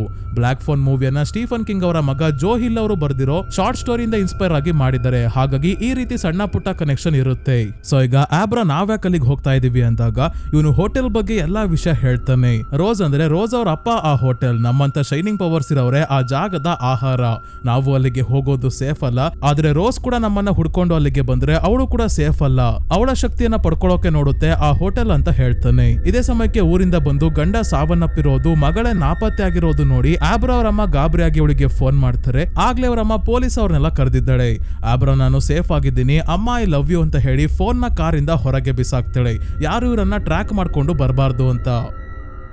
ನಂತರ ಕೊಲೊರಾಡೋಗೆ ಬಂದು ಬೆಟ್ಟದ ಕೆಳಗೆ ಕಾರ್ಗೆ ಪೆಟ್ರೋಲ್ ಹಾಕೊಂಡು ಬೆಟ್ಟದ ಮೇಲೆ ಹೋಗೋಕೆ ಶುರು ಮಾಡಿದಾಗ ಸೇಮ್ ದ ಶೈನಿಂಗ್ ಮೂವಿಯ ಓಪನಿಂಗ್ ಸೀನ್ ಯಾವ ರೀತಿ ಇದೆಯೋ ಅದೇ ರೀತಿ ದೃಶ್ಯವನ್ನ ನಾವು ಇಲ್ಲಿ ನೋಡ್ತೀವಿ. ದ ಶೈನಿಂಗ್ ಅಲ್ಲಿ ಬೆಳಕಿತ್ತು, ಇಲ್ಲಿ ಕತ್ಲಾಗಿದೆ ಅಷ್ಟೇ. ಅಲ್ಲಿರೋ ಡಿಎಸ್ಸಿರೆ ಮ್ಯೂಸಿಕ್ ನ ಇಲ್ಲೂ ಕೂಡ ಬಳಸಿದ್ದಾರೆ. ಕೊನೆಗೂ ಇವರು ಓವರ್ಲುಕ್ ಹೋಟೆಲ್ ಹತ್ರ ಬಂದಾಗ ಡ್ಯಾನಿ ನೀನು ಕಾರಲ್ಲೇ ಇರು, ರೋಸ್ ಬರ್ಬೇಕಾದ್ರೆ ದೂರದಿಂದನೇ ಕಾರ್ನ ಬೆಳಕು ಕಾಣಿಸುತ್ತೆ, ಆಗ ನನಗೆ ಸಿಗ್ನಲ್ ಕೊಡುವಂತೆ, ಸದ್ಯಕ್ಕೆ ನಾನು ಒಬ್ನೇ ಒಳಗ್ ಹೋಗಿ ಹೋಟೆಲ್ ನ ಎಚ್ಚರಗೊಳಿಸ್ತೀನಿ ಅಂತ ಒಳಗೆ ಬರ್ತಾನೆ.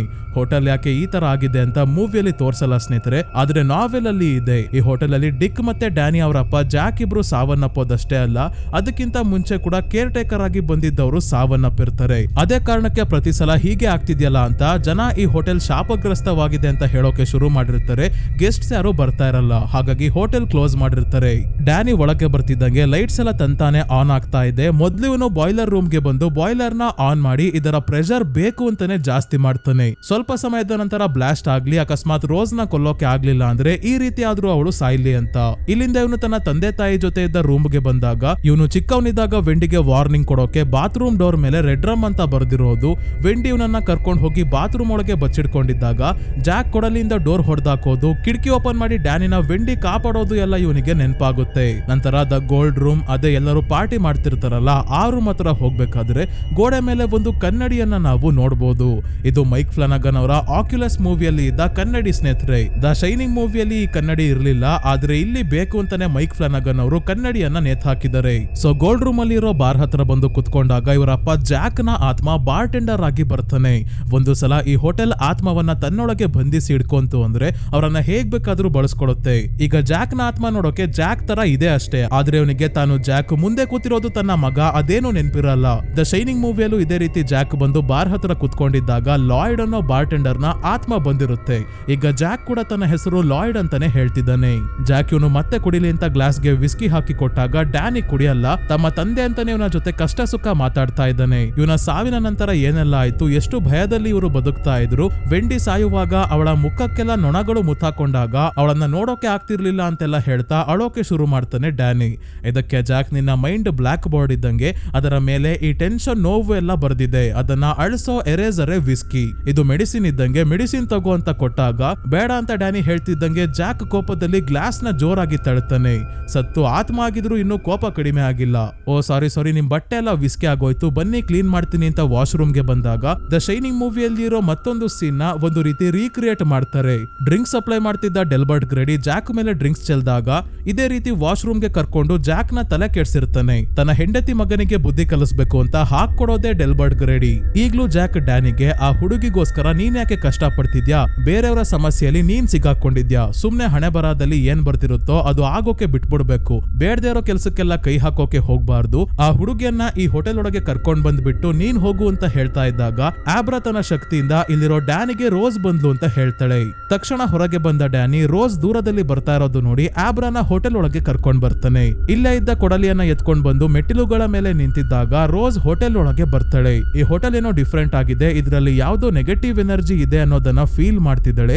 ಮತ್ತೆ ದ ಶೈನಿಂಗ್ ಮೂವಿಯ ಐಕಾನಿಕ್ ಸೀನ್ ನ ನಾವು ಇಲ್ಲಿ ನೋಡ್ತೀವಿ, ಅದೇ ಎಲಿವೇಟರ್ ಒಳಗಿಂದ ರಕ್ತದ ನದಿ ಹರಿಯೋದು. ಇದನ್ನ ನೋಡಿ ಇವಳು ಸ್ಮೈಲ್ ಮಾಡ್ತಿದ್ದಾಳೆ, ಇನ್ನು ಹೋಟೆಲ್ ಬಗ್ಗೆ ಸರಿಯಾಗಿ ಗೊತ್ತಿಲ್ವಲ್ಲ. ನಂತರ ಡ್ಯಾನಿ ಮತ್ತೆ ಆಬ್ರಾ ಹತ್ರ ಬರ್ತಾಳೆ. ಇದೇ ಜಾಗದಲ್ಲಿ ಜಾಕ್ ನ ಟೈಪ್ ರೈಟರ್ ಕೂಡ ಇದೆ. ದ ಶೈನಿಂಗ್ ಅಲ್ಲಿ ನಾವು ನೋಡಿದ್ವಿ, ಈ ಟೈಪ್ ರೈಟರ್ ಮೊದಲು ವೈಟ್ ಕಲರ್ ಅಲ್ಲಿ ಇತ್ತು, ಮೂವಿ ಎಂಡ್ ಆಗೋಷ್ಟರಲ್ಲಿ ಕಲರೇ ಚೇಂಜ್ ಆಗಿತ್ತು, ಆದ್ರೆ ಈಗ ಮತ್ತೆ ವೈಟ್ ಕಲರ್ ಗೆ ವಾಪಸ್ ಬಂದಿದೆ. ಈಗ ಆಬ್ರಾ ಮತ್ತೆ ಡ್ಯಾನಿ ಇಬ್ರು ಸೇರಿ ಡ್ಯಾನಿಯ ಮೈಂಡ್ ಅಲ್ಲಿ ಕ್ರಿಯೇಟ್ ಮಾಡಿರೋ ಒಂದು ಜಾಗಕ್ಕೆ ರೋಸ್ ನ ಆತ್ಮವನ್ನ ಎಳ್ಕೊಂಡ್ ಬರ್ತಾರೆ. ಈ ಜಾಗ ಬೇರೆ ಯಾವುದು ಅಲ್ಲ, ಇದೇ ಹೋಟೆಲ್ ನ ಮುಂದೆ ಇರೋ ದೊಡ್ಡ ಮೇಜ್ ಒಳಗೆ ಆಬ್ರಾ ಚಾಕುವಿಂದ ಇವಳ ಮೇಲೆ ದಾಳಿ ಮಾಡ್ತಾಳೆ. ಆದ್ರೆ ರೋಸ್ ಆಬ್ರಾನ ಹಿಡ್ಕೊಂಡಾಗ ಇವಳಿಗೆ ಈಗ ಗೊತ್ತಾಗುತ್ತೆ ಇವಳು ಆಬ್ರಾಳ ಮೈಂಡ್ ಅಲ್ಲಿ ಅಲ್ಲ ಡ್ಯಾನಿಯ ಮೈಂಡ್ ಅಲ್ಲಿ ಇರೋದು ಅಂತ.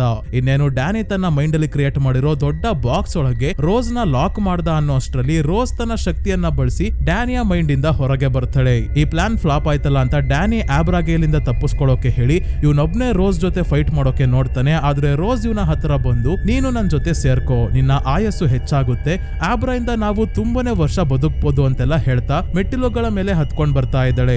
ಡ್ಯಾನಿ ಹತ್ರ ಬರ್ಬೇಡ ಅಂತ ಕೊಡಲಿ ಬೀಸ್ತಾ ಹಿಂದಕ್ಕೆ ಹೋಗ್ತಾ ಇದ್ದಾನೆ. Same the Shining ಮೂವಿಯಲ್ಲಿ Jack Wendy ಮೇಲೆ ದಾಳಿ ಮಾಡೋಕೆ ಇದೇ ರೀತಿ ಬರ್ಬೇಕಾದ್ರೆ ವೆಂಡಿ ಕೊಡಲಿ ಅಲ್ಲ ಬೇಸ್ ಬಾಲ್ ಬ್ಯಾಟ್ ಬೀಸ್ತಾ ಇರ್ತಾಳೆ. ಇಲ್ಲಿ ರೋಸ್ ನ ಕ್ಯಾರೆಕ್ಟರ್ ಮಾಡಿರೋ ರೆಬೆಕಾ ಫರ್ಗೂಸನ್ ಅವರ ಆಕ್ಟಿಂಗ್ ಚೆನ್ನಾಗಿದೆ, ಆದ್ರೆ ದ ಶೈನಿಂಗ್ ಮೂವಿಯಲ್ಲಿ ಜಾಕ್ ನ ಕ್ಯಾರೆಕ್ಟರ್ ಮಾಡಿರೋ ಜಾಕ್ ನಿಕೋಲ್ಸನ್ ಅವರ ಆಕ್ಟಿಂಗ್ ಮಾತ್ರ ನೆಕ್ಸ್ಟ್ ಲೆವೆಲ್. ಸೊ ಡ್ಯಾನಿ ಇವಳು ಹೇಳೋದನ್ನ ಕೇಳದೆ ಕೊಡಲಿಯಿಂದ ದಾಳಿ ಮಾಡಿದಾಗ ರೋಸ್ ಕೊಡಲಿ ಕಿತ್ಕೊಂಡು ಇವನ ಕಾಲಿಗೆ ಹಾಕಿ ಮೇಲಿಂದ ಕೆಳಗೆ ಬಿಸಾಕ್ತಾಳೆ. ನಂತರ ಇವನ ಕಾಲಲ್ಲಿ ಆಗಿರೋ ಗಾಯವನ್ನ ಕೈಯಿಂದ ಇಸ್ಕಿ ನೋವಾಗೋ ಹಾಗೆ ಮಾಡಿದಾಗ ಡ್ಯಾನಿಯ ಬಾಯಿಂದ ಸ್ಟೀಮ್ ಬರೋಕೆ ಶುರು ಆಯ್ತು. ಈ ಸ್ಟೀಮ್ ನ ರೋಸ್ ಸೇವಿಸಬೇಕಾದ್ರೆ ಈ ಹೋಟೆಲ್ ಅಲ್ಲಿ ಡ್ಯಾನಿ ಇದ್ದಿದ್ದು ಇಲ್ಲೇನಾಗಿತ್ತು ಅನ್ನೋದೆಲ್ಲ ಗೊತ್ತಾಗುತ್ತೆ.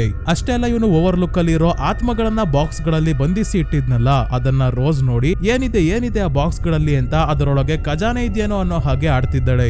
ಅದರ ಒಳಗೆ ಏನಿದೆಯೋ ಅದೆಲ್ಲ ಹೊಟ್ಟೆ ಹಾಸ್ಕೊಂಡು ಕಾಯ್ತಾ ಇದ್ದಾವೆ, ತಾಳು ಕರಿತೀನಿ ಅಂತ ತನ್ನ ಮೈಂಡ್ ಅಲ್ಲಿ ಇರೋ ಎಲ್ಲಾ ಬಾಕ್ಸ್ ಗಳ ಲಾಕ್ ಓಪನ್ ಮಾಡ್ತಿದ್ದಂಗೆ ಓವರ್ ಲುಕ್ ಅಲ್ಲಿ ಇದ್ದ ಆತ್ಮಗಳೆಲ್ಲ ಬಂದು ರೋಸ್ ಮೇಲೆ ದಾಳಿ ಮಾಡ್ತವೆ. ರೂಮ್ ನಂಬರ್ 237 ಅಲ್ಲಿ ಇದ್ದ ಆ ಬೆತ್ತಲೆ ಮಹಿಳೆಯ ಆತ್ಮ, ಟ್ವಿನ್ಸ್ ನ ಆತ್ಮ ಎಲ್ಲರೂ ಬಂದಿದ್ದಾರೆ. ಈಗ ಗುಲಾಬಿ ಬಾಡಿ ಹೋಗೋ ಸಮಯ ಬಂದಿದೆ. ಇವರು ಇವಳ ಮುಖದ ಚರ್ಮದ ಒಳಗೆ ಕೈ ಹಾಕಿದ್ರಿಂದ ನೋವು ತಡ್ಕೊಳೋಕಾಗದೆ ರೋಸ್ ಕಿರ್ಚಾಡ್ತಾ ಇದ್ದಾಳೆ. ಬಾಯಿಂದ ಬರ್ತಾ ಇರೋ ಸ್ಟೀಮ್ ನ ಎಲ್ಲರೂ ಸೇವಿಸ್ತಾ ಇದ್ದಾರೆ. ಕೊನೆಗೆ ಇವಳು ಸಾಯೋವರೆಗೂ ಸ್ಟೀಮ್ ನ ಹಿಂಡಿ ಹೀರ್ಕೊಂಡಾಗ ಇಲ್ಲೇ ಇವಳು ನಾಶ ಆಗೋಗ್ತಾಳೆ. ಆಯ್ತು, ಈಗ ಡ್ಯಾನಿ ಕತೆ ಏನು? ಮತ್ತೆ ಇವನು ಬಾಕ್ಸ್ ಒಳಗೆ ಇವರೆಲ್ಲರನ್ನ ಲಾಕ್ ಮಾಡೋ ಅಷ್ಟರಲ್ಲೇ ಇವನನ್ನ ಹೋಟೆಲ್ ಪೊಸೆಸ್ ಮಾಡ್ಕೊಳ್ಳುತ್ತೆ. ಇವನನ್ನ ಈಗ್ಲೇ ಸಾಯಿಸಲ್ಲ, ಇವನ ಕೈಯಿಂದ ಆಬ್ರಾನ ಮೊದಲು ಸಾಯಿಸಿ ಅವಳ ಆತ್ಮವನ್ನ ಈ ಹೋಟೆಲ್ ಅಲ್ಲಿ ಬಂಧಿಸಿ ಇಟ್ಕೊಂಡ್ರೆ ಅವಳ ಸ್ಟೀಮ್ ಇಂದ ಈ ಹೋಟೆಲ್ ಇನ್ನಷ್ಟು ಶಕ್ತಿಶಾಲಿ ಆಗ್ಬೋದು ಅಂತ. ಸೇಮ್ ಜಾಕ್ ಹೇಗೆ ಮುರಿದೋಗಿರೋ ಕಾಲ್ ಎಳ್ಕೊಂಡು ಡ್ಯಾನಿ ಮತ್ತೆ ವೆಂಡಿನ ಕೊಲ್ಲೋಕೆ ಹೋಗಿದ್ನೋ ಅದೇ ರೀತಿ ಈಗ ಡ್ಯಾನಿ ಏಟಾಗಿರೋ ಕಾಲನ್ನ ಎಳ್ಕೊಂಡು ಆಬ್ರಾ ಮೇಲೆ ದಾಳಿ ಮಾಡೋಕೆ ಹೋಗ್ತಿದ್ದಾನೆ. ಆಬ್ರಾ ತಪ್ಪಿಸ್ಕೊಂಡು ಹೋಗ್ಬೇಕಾದ್ರೆ ಒಬ್ಬ ತಲೆ ಹೊಡೆದೋಗಿರೋ ವ್ಯಕ್ತಿಯ ಆತ್ಮ ಬಂದು ಪಾರ್ಟಿ ಸಖತ್ತಾಗಿದೆ ಅಲ್ವಾ ಅಂತಾನೆ ವೆಂಡಿ ಕೂಡ ಜಾಕ್ ಇಂದ ತಪ್ಪಿಸ್ಕೊಂಡು ಹೋಗ್ಬೇಕಾದ್ರೆ ಇದೇ ವ್ಯಕ್ತಿಯ ಆತ್ಮವನ್ನ ನೋಡಿರ್ತಾಳೆ. ಇವನು ಸೇಮ್ ಡೈಲಾಗ್ ಕೂಡ ಹೇಳಿರ್ತಾನೆ. ಇಲ್ಲೇ ಡೆಲ್ಬರ್ಟ್ ಗ್ರೇಡಿಯ ಆತ್ಮವನ್ನ ಕೂಡ ನೋಡಿ ಆಬ್ರಾ ಒಂದು ರೂಮ್ ಒಳಗೆ ಹೋಗ್ತಾಳೆ. ಇರೋ ತನಕ ಇದ್ದು ರೂಮ್ ನಂಬರ್ 237 ಗೆನೆ ಬಂದ್ಬಿಟ್ಟಿದ್ದಾಳೆ. ಆ ಮಹಿಳೆಯ ಆತ್ಮ ಬಾತ್ ಟಬ್ ಅಲ್ಲೇ ಇದೆ. ಇಲ್ಲಿಗೆನೆ ಡ್ಯಾನಿ ಬಂದು ಆಬ್ರಾ ಮೇಲೆ ಕೊಡಲಿಯಿಂದ ದಾಳಿ ಮಾಡೋಕೆ ನೋಡಿದಾಗ ಆಬ್ರಾ ತನ್ನ ಟೆಲಿಕೈನೆಟಿಕ್ ಪವರ್ಸ್ ಇಂದ ತಡಿತಾಳೆ. ಆಬ್ರಾ ಡ್ಯಾನಿನ ಪೊಸೆಸ್ ಮಾಡ್ಕೊಂಡಿರೋ ಹೋಟೆಲ್ಗೆ ನಿನಗೆ ಇನ್ನೂ ಡ್ಯಾನಿ ಬಗ್ಗೆ ಗೊತ್ತಿಲ್ಲ, ಡ್ಯಾನಿ ಇಲ್ಲಿಗೆ ಮೊದಲು ಬರ್ತಿದ್ದಂಗೆ ಹೋಗಿದ್ದು ಬಾಯ್ಲರ್ ರೂಮ್ಗೆ ಅಂತಿದ್ದಂಗೆ ಹೋಟೆಲ್ ಗಾಬರಿ ಆಗೋಗುತ್ತೆ. ಡ್ಯಾನಿ ಸ್ವಲ್ಪ ಸಮಯಕ್ಕೆ ಪೊಸೆಷನ್ ಇಂದ ಹೊರಗೆ ಬಂದಾಗ ನೀನು ಮೊದಲು ಇಲ್ಲಿಂದ ಹೊರಗೆ ಹೋಗು, ನಾನು ಈ ಹೋಟೆಲ್ ನ ನಾಶ ಮಾಡಿ ನಿನ್ ಹಿಂದೆನೆ ಬರ್ತೀನಿ ಅಂತ ಹೇಳಿ ಆಬ್ರಾನ ಕಳಿಸ್ತಿದ್ದಂಗೆ ಡ್ಯಾನಿ ಮತ್ತೆ ಪೊಸೆಸ್ಡ್ ಆಗ್ತಾನೆ. ಬಾಯ್ಲರ್ ರೂಮ್ಗೆ ಬಂದು ನೋಡಿದಾಗ ಎಲ್ಲ ಸರಿಯಾಗಿ ಬಾಯ್ಲ್ ಆಗ್ತಾ ಇದೆ. ಹಾಗಾಗಿ ಹೋಟೆಲ್ ಇವನ ಕೈಯಲ್ಲೇ ಬಾಯ್ಲರ್ ನ ಆಫ್ ಮಾಡ್ಸೋಕೆ ನೋಡಿದಾಗ ಡ್ಯಾನಿ ತನ್ನ ಮೈಂಡ್ ನ ಕಂಟ್ರೋಲ್ಗೆ ತಗೊಂಡು ಹೋಟೆಲ್ ಜೊತೆ ಹೋರಾಡ್ತಾನೆ. ಹೋಟೆಲ್ ಏನೇ ಮಾಡಿದ್ರು ಇವನು ಬಾಯ್ಲರ್ ನ ಆಫ್ ಮಾಡಲ್ಲ. ಇದರಿಂದ ಬಾಯ್ಲರ್ ಸ್ಫೋಟಗೊಂಡು ಎಲ್ಲಾ ಕಡೆ ಬೆಂಕಿ ಹತ್ಕೊಳ್ಳುತ್ತೆ. ಡ್ಯಾನಿ ಹೋಗೋ ಟೈಮ್ ಬಂದಿದೆ. ಹಾಗಾಗಿ ಇವನಿಗೆ ತನ್ನ ತಾಯಿ ವೆಂಡಿ ಕಾಣಿಸ್ಕೊಂತಾಳೆ. ಡ್ಯಾನಿ ಈಗ ಚಿಕ್ಕ ಹುಡುಗನ ರೀತಿ ಕಾಣ್ತಾ ಇದ್ದಾನೆ. ವೆಂಡಿ ಡ್ಯಾನಿಗೆ ಸಮಾಧಾನ ಮಾಡ್ತಾ ಇದ್ದಾಳೆ. ಹೊರಗೆ ನಿಂತಿರೋ ಆಬ್ರಾ ಡ್ಯಾನಿ ಹೊರಗೆ ಬರ್ತಾಳೆ ಅಂತ ಕಾಯ್ತಿರ್ತಾಳೆ ಅಷ್ಟೇ. ಕೊನೆಗೂ ಡ್ಯಾನಿ ಹೊರಗೆ ಬರೋದೇ ಇಲ್ಲ. ಒಳಗೆ ಸುಟ್ಟು ಹೋಗಿ ಸಾವನ್ನಪ್ಪಿದ್ದಾನೆ. ಕ್ಷಣದಲ್ಲೇ ಇಡೀ ಹೋಟೆಲ್ ಕೂಡ ಸುಟ್ಟು ಹೋಯ್ತು. ಇಲ್ಲಿ ಸ್ನೇಹಿತರೆ ಎಂಡಿಂಗ್ ಚೇಂಜ್ ಆಗಿದೆ. ಯಾಕಂದ್ರೆ ದ ಶೈನಿಂಗ್ ಮೂವಿಯ ಎಂಡಿಂಗ್ ಕೂಡ ಚೇಂಜ್ ಇದೆ. ಸ್ಟೀಫನ್ ಕಿಂಗ್ ಅವರ ನಾವೆಲ್ ಅಲ್ಲಿ ಇರೋ ತರ ಇಲ್ಲ. ಅದಕ್ಕೆ ಸ್ಟೀಫನ್ ಕಿಂಗ್ ಅವ್ರಿಗೆ ದ ಶೈನಿಂಗ್ ಮೂವಿ ಇಷ್ಟ ಆಗಿರ್ಲಿಲ್ಲ ಸ್ನೇಹಿತರೆ. ಸ್ಟೀಫನ್ ಕಿಂಗ್ ಅವ್ರ ಅಷ್ಟೇ ಅಲ್ಲ, ಯಾವ ಕಿಂಗ್ ಬಂದ್ ಹೇಳಿದ್ರು ಸ್ಟ್ಯಾನ್ಲಿ ಕ್ಯೂಬ್ರಿಕ್ ಅವರು ಯಾರ ಮಾತು ಕೇಳ್ತಿರ್ಲಿಲ್ಲ. ನನ್ ಮೂವಿ ನನ್ನ ಇಷ್ಟ ಅನ್ನೋ ತರಾನೇ ಮಾಡ್ತಿದ್ರು. ಹಾಗಾಗಿ ದ ಶೈನಿಂಗ್ ಮೂವಿಯ ಎಂಡಿಂಗ್ ಚೇಂಜ್ ಆಗಿದೆ. ದ ಶೈನಿಂಗ್ ನ ಎಂಡ್ ಅಲ್ಲಿ ನಾವು ನೋಡಿರೋ ಹಾಗೆ ಜಾಕ್ ಡಿಕ್ ನ ಸಾಯಿಸಿ ಆಮೇಲೆ ಅವನು ಕೂಡ ಚಳಿಯಲ್ಲಿ ಫ್ರೀಸ್ ಆಗಿ ಸತ್ತೋಗಲ್ಲ. ಡಾಕ್ಟರ್ ಸ್ಲೀಪ್ ಮೂವಿಯಲ್ಲಿ ಏನೀಗ ನೋಡಿದ್ವೋ ಬಾಯ್ಲರ್ ಸ್ಫೋಟ ಆಗೋದು, ಅದು ದ ಶೈನಿಂಗ್ ನಾವೆಲ್ ನ ಎಂಡಿಂಗ್ ಆಗಿದೆ. ನಾವೆಲ್ ನ ಕೊನೆಯಲ್ಲಿ ಸೇಮ್ ಡ್ಯಾನಿ ಆಬ್ರಾನ ಇನ್ನೇನು ಕೊಲ್ಲೋಕೆ ಹೋಗಿರ್ತಾನಲ್ಲ, ಅದೇ ರೀತಿ ಜಾಕ್ ಡ್ಯಾನಿನ ಕೊಲ್ಲೋಕೆ ಹೋದಾಗ ಅಪ್ಪ ಬಾಯ್ಲರ್ ರೂಮ್ ಮರ್ತೋದ್ರ ಅಂತಾನೆ. ಪೊಸೆಸ್ಡ್ ಆಗಿರೋ ಜಾಕ್ ಗಾಬರಿ ಆಗಿ ಬಾಯ್ಲರ್ ರೂಮ್ ಗೆ ಬಂದು ಪ್ರೆಷರ್ ಕಡಿಮೆ ಮಾಡೋಕೆ ಹೋದಾಗ ಬಾಯ್ಲರ್ ಸ್ಫೋಟಗೊಂಡು ಇಡೀ ಹೋಟೆಲ್ ನಾಶ ಆಗಿರುತ್ತೆ. ನಾಶ ಆಗೋಷ್ಟರಲ್ಲಿ ಡಿಕ್ ಹ್ಯಾಲೋರಾನ್ ಬಂದು ವೆಂಡಿ ಮತ್ತೆ ಡ್ಯಾನಿನ ಕಾಪಾಡಿ ಕರ್ಕೊಂಡು ಹೋಗಿರ್ತಾರೆ. ನಾವೆಲ್ ಅಲ್ಲಿ ಡಿಕ್ ಸಾಯೋದಿಲ್ಲ. ಮುಂದೆ ಡ್ಯಾನಿನ ಡಿಕ್ ತುಂಬಾನೇ ಚೆನ್ನಾಗಿ ನೋಡ್ಕೊಂತಾರೆ. ತುಂಬಾನೇ ವರ್ಷಗಳಾದ್ಮೇಲೆ ವಯಸ್ಸಾಗಿ ಸಾವನ್ನಪ್ತಾರೆ. ಆದರೆ ಸ್ಟ್ಯಾನ್ಲಿ ಕ್ಯೂಬ್ರಿಕ್ ಮೂವಿನ ಓಪನ್ ಎಂಡೆಡ್ ಆಗಿ ಇಡೋದಕ್ಕೋಸ್ಕರ ಪುನರ್ಜನ್ಮದ ಆಂಗಲ್ ಕೊಟ್ಟು ಮೂವಿ ನೋಡೋ ಆಡಿಯನ್ಸ್ ನ ತಲೆ ಕೆಡಿಸ್ತಾರೆ. ಅವರು ಬೇಕು ಅಂತಾನೆ ರೀತಿ ಮಾಡ್ತಿದ್ರು. ಮೂವಿ ಅಂದ್ರೆ ನೋಡಿ ಸುಮ್ನೆ ಎದ್ದು ಹೋಗೋದಷ್ಟೇ ಅಲ್ಲ, ಜನ ಅದರ ಬಗ್ಗೆ ಚರ್ಚೆ ಮಾಡಬೇಕು, ಥಿಯರೀಸ್ ಹೇಳ್ಬೇಕು ಅಂತ ಈ ರೀತಿ ಮಾಡ್ತಿದ್ರು. ಅದಕ್ಕೆ ಸ್ಟ್ಯಾನ್ಲಿ ಕ್ಯೂಬ್ರಿಕ್ ಅವರ ಮೂವೀಸ್ ಬಗ್ಗೆ ಇವತ್ತಿಗೂ ತುಂಬಾನೇ ಜನ ಮಾತಾಡ್ತಾರೆ. ಅದೇ ಡಾಕ್ಟರ್ ಸ್ಲೀಪ್ ನಾವೆಲ್ ನ ಎಂಡಿಂಗ್ ಅಲ್ಲಿ ಏನಾಗುತ್ತೆ ಅಂದ್ರೆ ದ ಶೈನಿಂಗ್ ನಾವೆಲ್ ಅಲ್ಲಿ ಹೋಟೆಲ್ ನಾಶ ಆಗಿರುತ್ತಲ್ಲ, ಹಾಗಾಗಿ ಹೋಟೆಲ್ ಇದ್ದ ಜಾಗದಲ್ಲಿ ಕ್ಲೈಮ್ಯಾಕ್ಸ್ ನಡೆಯುತ್ತೆ. ಡ್ಯಾನಿ ಕೈಯಲ್ಲಿ ರೋಸ್ ನ ಕೊಲ್ಲೋಕೆ ಆಗ್ತಿರಲ್ಲ. ಕೊನೆಗೆ ಓವರ್ಲುಕ್ ಹೋಟೆಲ್ ಇದ್ದ ಜಾಗದಲ್ಲೇ ಇದ್ದ ಡ್ಯಾನಿ ಅವರಪ್ಪ ಜಾಕ್ ನ ಆತ್ಮ ಬಂದು ಇವನಿಗೆ ರೋಸ್ ಜೊತೆ ಫೈಟ್ ಮಾಡೋಕೆ ಸಹಾಯ ಮಾಡುತ್ತೆ. ಅಪ್ಪ ಮಗ ಇಬ್ರು ಸೇರಿ ಕೊನೆಗೆ ರೋಸ್ ನ ಕೊಲ್ತಾರೆ. ಅದಾದ್ಮೇಲೆ ಡ್ಯಾನಿ ಜೀವಂತವಾಗಿ ಇದ್ದು ಆಬ್ರಾಗೆ ಸಹಾಯ ಮಾಡ್ತಿರ್ತಾನೆ. ಆದ್ರೆ ದ ಶೈನಿಂಗ್ ಮೂವಿಯ ಸೀಕ್ವೆಲ್ ಡಾಕ್ಟರ್ ಸ್ಲೀಪ್ ಆಗಿರೋದ್ರಿಂದ ದ ಶೈನಿಂಗ್ ಕ್ಲೈಮ್ಯಾಕ್ಸ್ ಗಮನದಲ್ಲಿ ಇಟ್ಕೊಂಡು ಈ ಮೂವಿಯ ಕ್ಲೈಮ್ಯಾಕ್ಸ್ ಮಾಡಿದರೆ ಮೈಕ್ ಫ್ಲಾನಗನ್ ಅವರು. ಸೊ ಈ ಮೂವಿ ಎಂಡಿಂಗ್ ಕಡೆ ವಾಪಸ್ ಬರೋಣ. ಆಬ್ರಾಗೆ ಗೊತ್ತಾಗುತ್ತೆ ಡ್ಯಾನಿ ಒಳಗೆ ಬೆಂಕಿಯಿಂದ ಸುಟ್ಟು ಹೋಗಿದ್ದಾನೆ ಅಂತ. ಹಾಗಾಗಿ ಇವಳೊಬ್ಳೆ ವಾಪಸ್ ಮನೆಗೆ ಬರ್ತಾಳೆ. ತುಂಬಾನೇ ದಿನಗಳಾದ್ಮೇಲೆ ಆಬ್ರಾ ಹತ್ರ ಡ್ಯಾನಿಯ ಆತ್ಮ ಬರುತ್ತೆ. ಹೇಗೆ ಸಾವಿನ ನಂತರ ಡಿಕ್ ಆತ್ಮ ಆಗಿ ಬಂದು ಡ್ಯಾನಿಗೆ ಸಹಾಯ ಮಾಡ್ತಿದ್ರು, ಅದೇ ರೀತಿ ಈಗ ಡ್ಯಾನಿ ಆಬ್ರಾಗೆ ಹೆಲ್ಪ್ ಮಾಡ್ತಿದ್ದಾನೆ. ಡ್ಯಾನಿ, ನಿಮ್ಮಪ್ಪ ನಾನು ಎಲ್ಲರೂ ತುಂಬಾನೇ ಖುಷಿಯಾಗಿದ್ದೀವಿ. ನೀನು ಅಷ್ಟೇ, ನಾನ್ ಹೇಳ್ದಂಗೆ ಶೈನ್ ಮಾಡೋದು ಇಲ್ಲಿಗೆ ನಿಲ್ಲಿಸಬೇಡ. ನೀನು ಯಾವಾಗ್ಲೂ ಶೈನ್ ಮಾಡ್ತಾ ಇರಬೇಕು. ರೋಸ್ ತರ ಜನ ಪ್ರಪಂಚದಲ್ಲಿ ತುಂಬಾನೇ ಇದ್ದಾರೆ, ಆದ್ರೆ ನಿನ್ ತರನು ತುಂಬಾನೇ ಜನ ಇದ್ದಾರೆ. ಹಾಗಾಗಿ ಅವರು ಏನು ಸಮಸ್ಯೆ ಆಗದೆ ಇರೋ ಹಾಗೆ ನೋಡ್ಕೊಂತಾರೆ ಅಂತ ಹೇಳ್ಬೇಕಾದ್ರೆ ಆಬ್ರಾ ಅವ್ರ ಅಮ್ಮ ಬರ್ತಾರೆ. ಯಾರ ಜೊತೆ ಮಾತಾಡ್ತಿದ್ಯಾ ಅಂತ. ಇವಳು ತನ್ನ ತಾಯಿ ಹತ್ರ ಏನು ಮುಚ್ಚಿಟ್ಟಿಲ್ಲ, ಎಲ್ಲಾ ವಿಷಯ ಹೇಳಿದ್ದಾಳೆ. ಡ್ಯಾನಿ ಹತ್ರ ಮಾತಾಡ್ತಿದ್ದೆ ಅಂತ ಸತ್ಯ ಹೇಳ್ತಾಳೆ. ಮತ್ತೆ ಓವರ್ಲುಕ್ ಹೋಟೆಲ್ ನಾಶ ಆಗಿರೋದ್ರಿಂದ ಅಲ್ಲಿದ್ದ ಆತ್ಮಗಳು ಈಗ ಹೊರಗೆ ಬಂದಿದ್ದಾವೆ. ರೂಮ್ ನಂಬರ್ 237 ಅಲ್ಲಿ ಇದ್ದ ಮಹಿಳೆಯ ಆತ್ಮ ಈಗ ಇವಳ ಮನೆಯ ಬಾತ್ರೂಮ್ ಗೆ ಬಂದಿದೆ. ಆದ್ರೆ ಡಿಕ್ ಡ್ಯಾನಿಗೆ ಹೇಳ್ಕೊಟ್ಟಂಗೆ ಡ್ಯಾನಿ ಆಬ್ರಾಗೆ ಈ ಆತ್ಮಗಳನ್ನೆಲ್ಲ ಬಾಕ್ಸ್ ಅಲ್ಲಿ ಲಾಕ್ ಮಾಡೋದು ಹೇಗೆ ಅಂತ ಹೇಳ್ಕೊಟ್ಟಿರೋದ್ರಿಂದ ಬಾತ್ರೂಮ್ ಗೆ ಹೋಗಿ ಒಳಗಿಂದ ಡೋರ್ ಲಾಕ್ ಮಾಡ್ಕೊಂಡು ಆ ಮಹಿಳೆಯ ಆತ್ಮವನ್ನ ತನ್ನ ಮೈಂಡ್ ಅಲ್ಲಿ ಇರೋ ಬಾಕ್ಸ್ ಒಳಗೆ ಲಾಕ್ ಮಾಡ್ತಾಳೆ. ಸೊ ಸ್ನೇಹಿತರೆ, ಈ ಮೂವಿ ಇಲ್ಲಿಗೆ ಮುಗಿಯುತ್ತೆ. ಸೊ ಮೂವಿಯ ಬಗ್ಗೆ ಎಲ್ಲಾ ವಿಷಯ ಡೀಟೇಲ್ ಆಗಿ ಹೇಳಿದ್ದೀನಿ ಸ್ನೇಹಿತರೆ. ಇನ್ನೇನಾದ್ರೂ ನಿಮ್ ಮನಸ್ಸಲ್ಲಿ ಡೌಟ್ಸ್ ಇದ್ರೆ ಕಮೆಂಟ್ಸ್ ಅಲ್ಲಿ ಮಿಸ್ ಮಾಡದೆ ಕೇಳಿ. ಮತ್ತೆ ಮೂವಿ ಹೇಗನಿಸ್ತು ಅಂತ ಕೂಡ ಕಮೆಂಟ್ಸ್ ಅಲ್ಲಿ ತಿಳಿಸಿ. ಈ ವಿಡಿಯೋ ಇಷ್ಟ ಆಗಿದ್ರೆ ಲೈಕ್ ಮಾಡಿ ಸ್ನೇಹಿತರೆ. ಚಾನಲ್ಗೆ ಸಬ್ಸ್ಕ್ರೈಬ್ ಆಗೋದ್ರ ಜೊತೆಗೆ ಹೈಪ್ ಕೂಡ ಮಾಡಿ. ಇದೇ ರೀತಿಯ ವಿಡಿಯೋವಿನೊಂದಿಗೆ ಮತ್ತೆ ನಿಮ್ಮನ್ನ ಭೇಟಿ ಆಗ್ತೀನಿ. ಧನ್ಯವಾದಗಳು.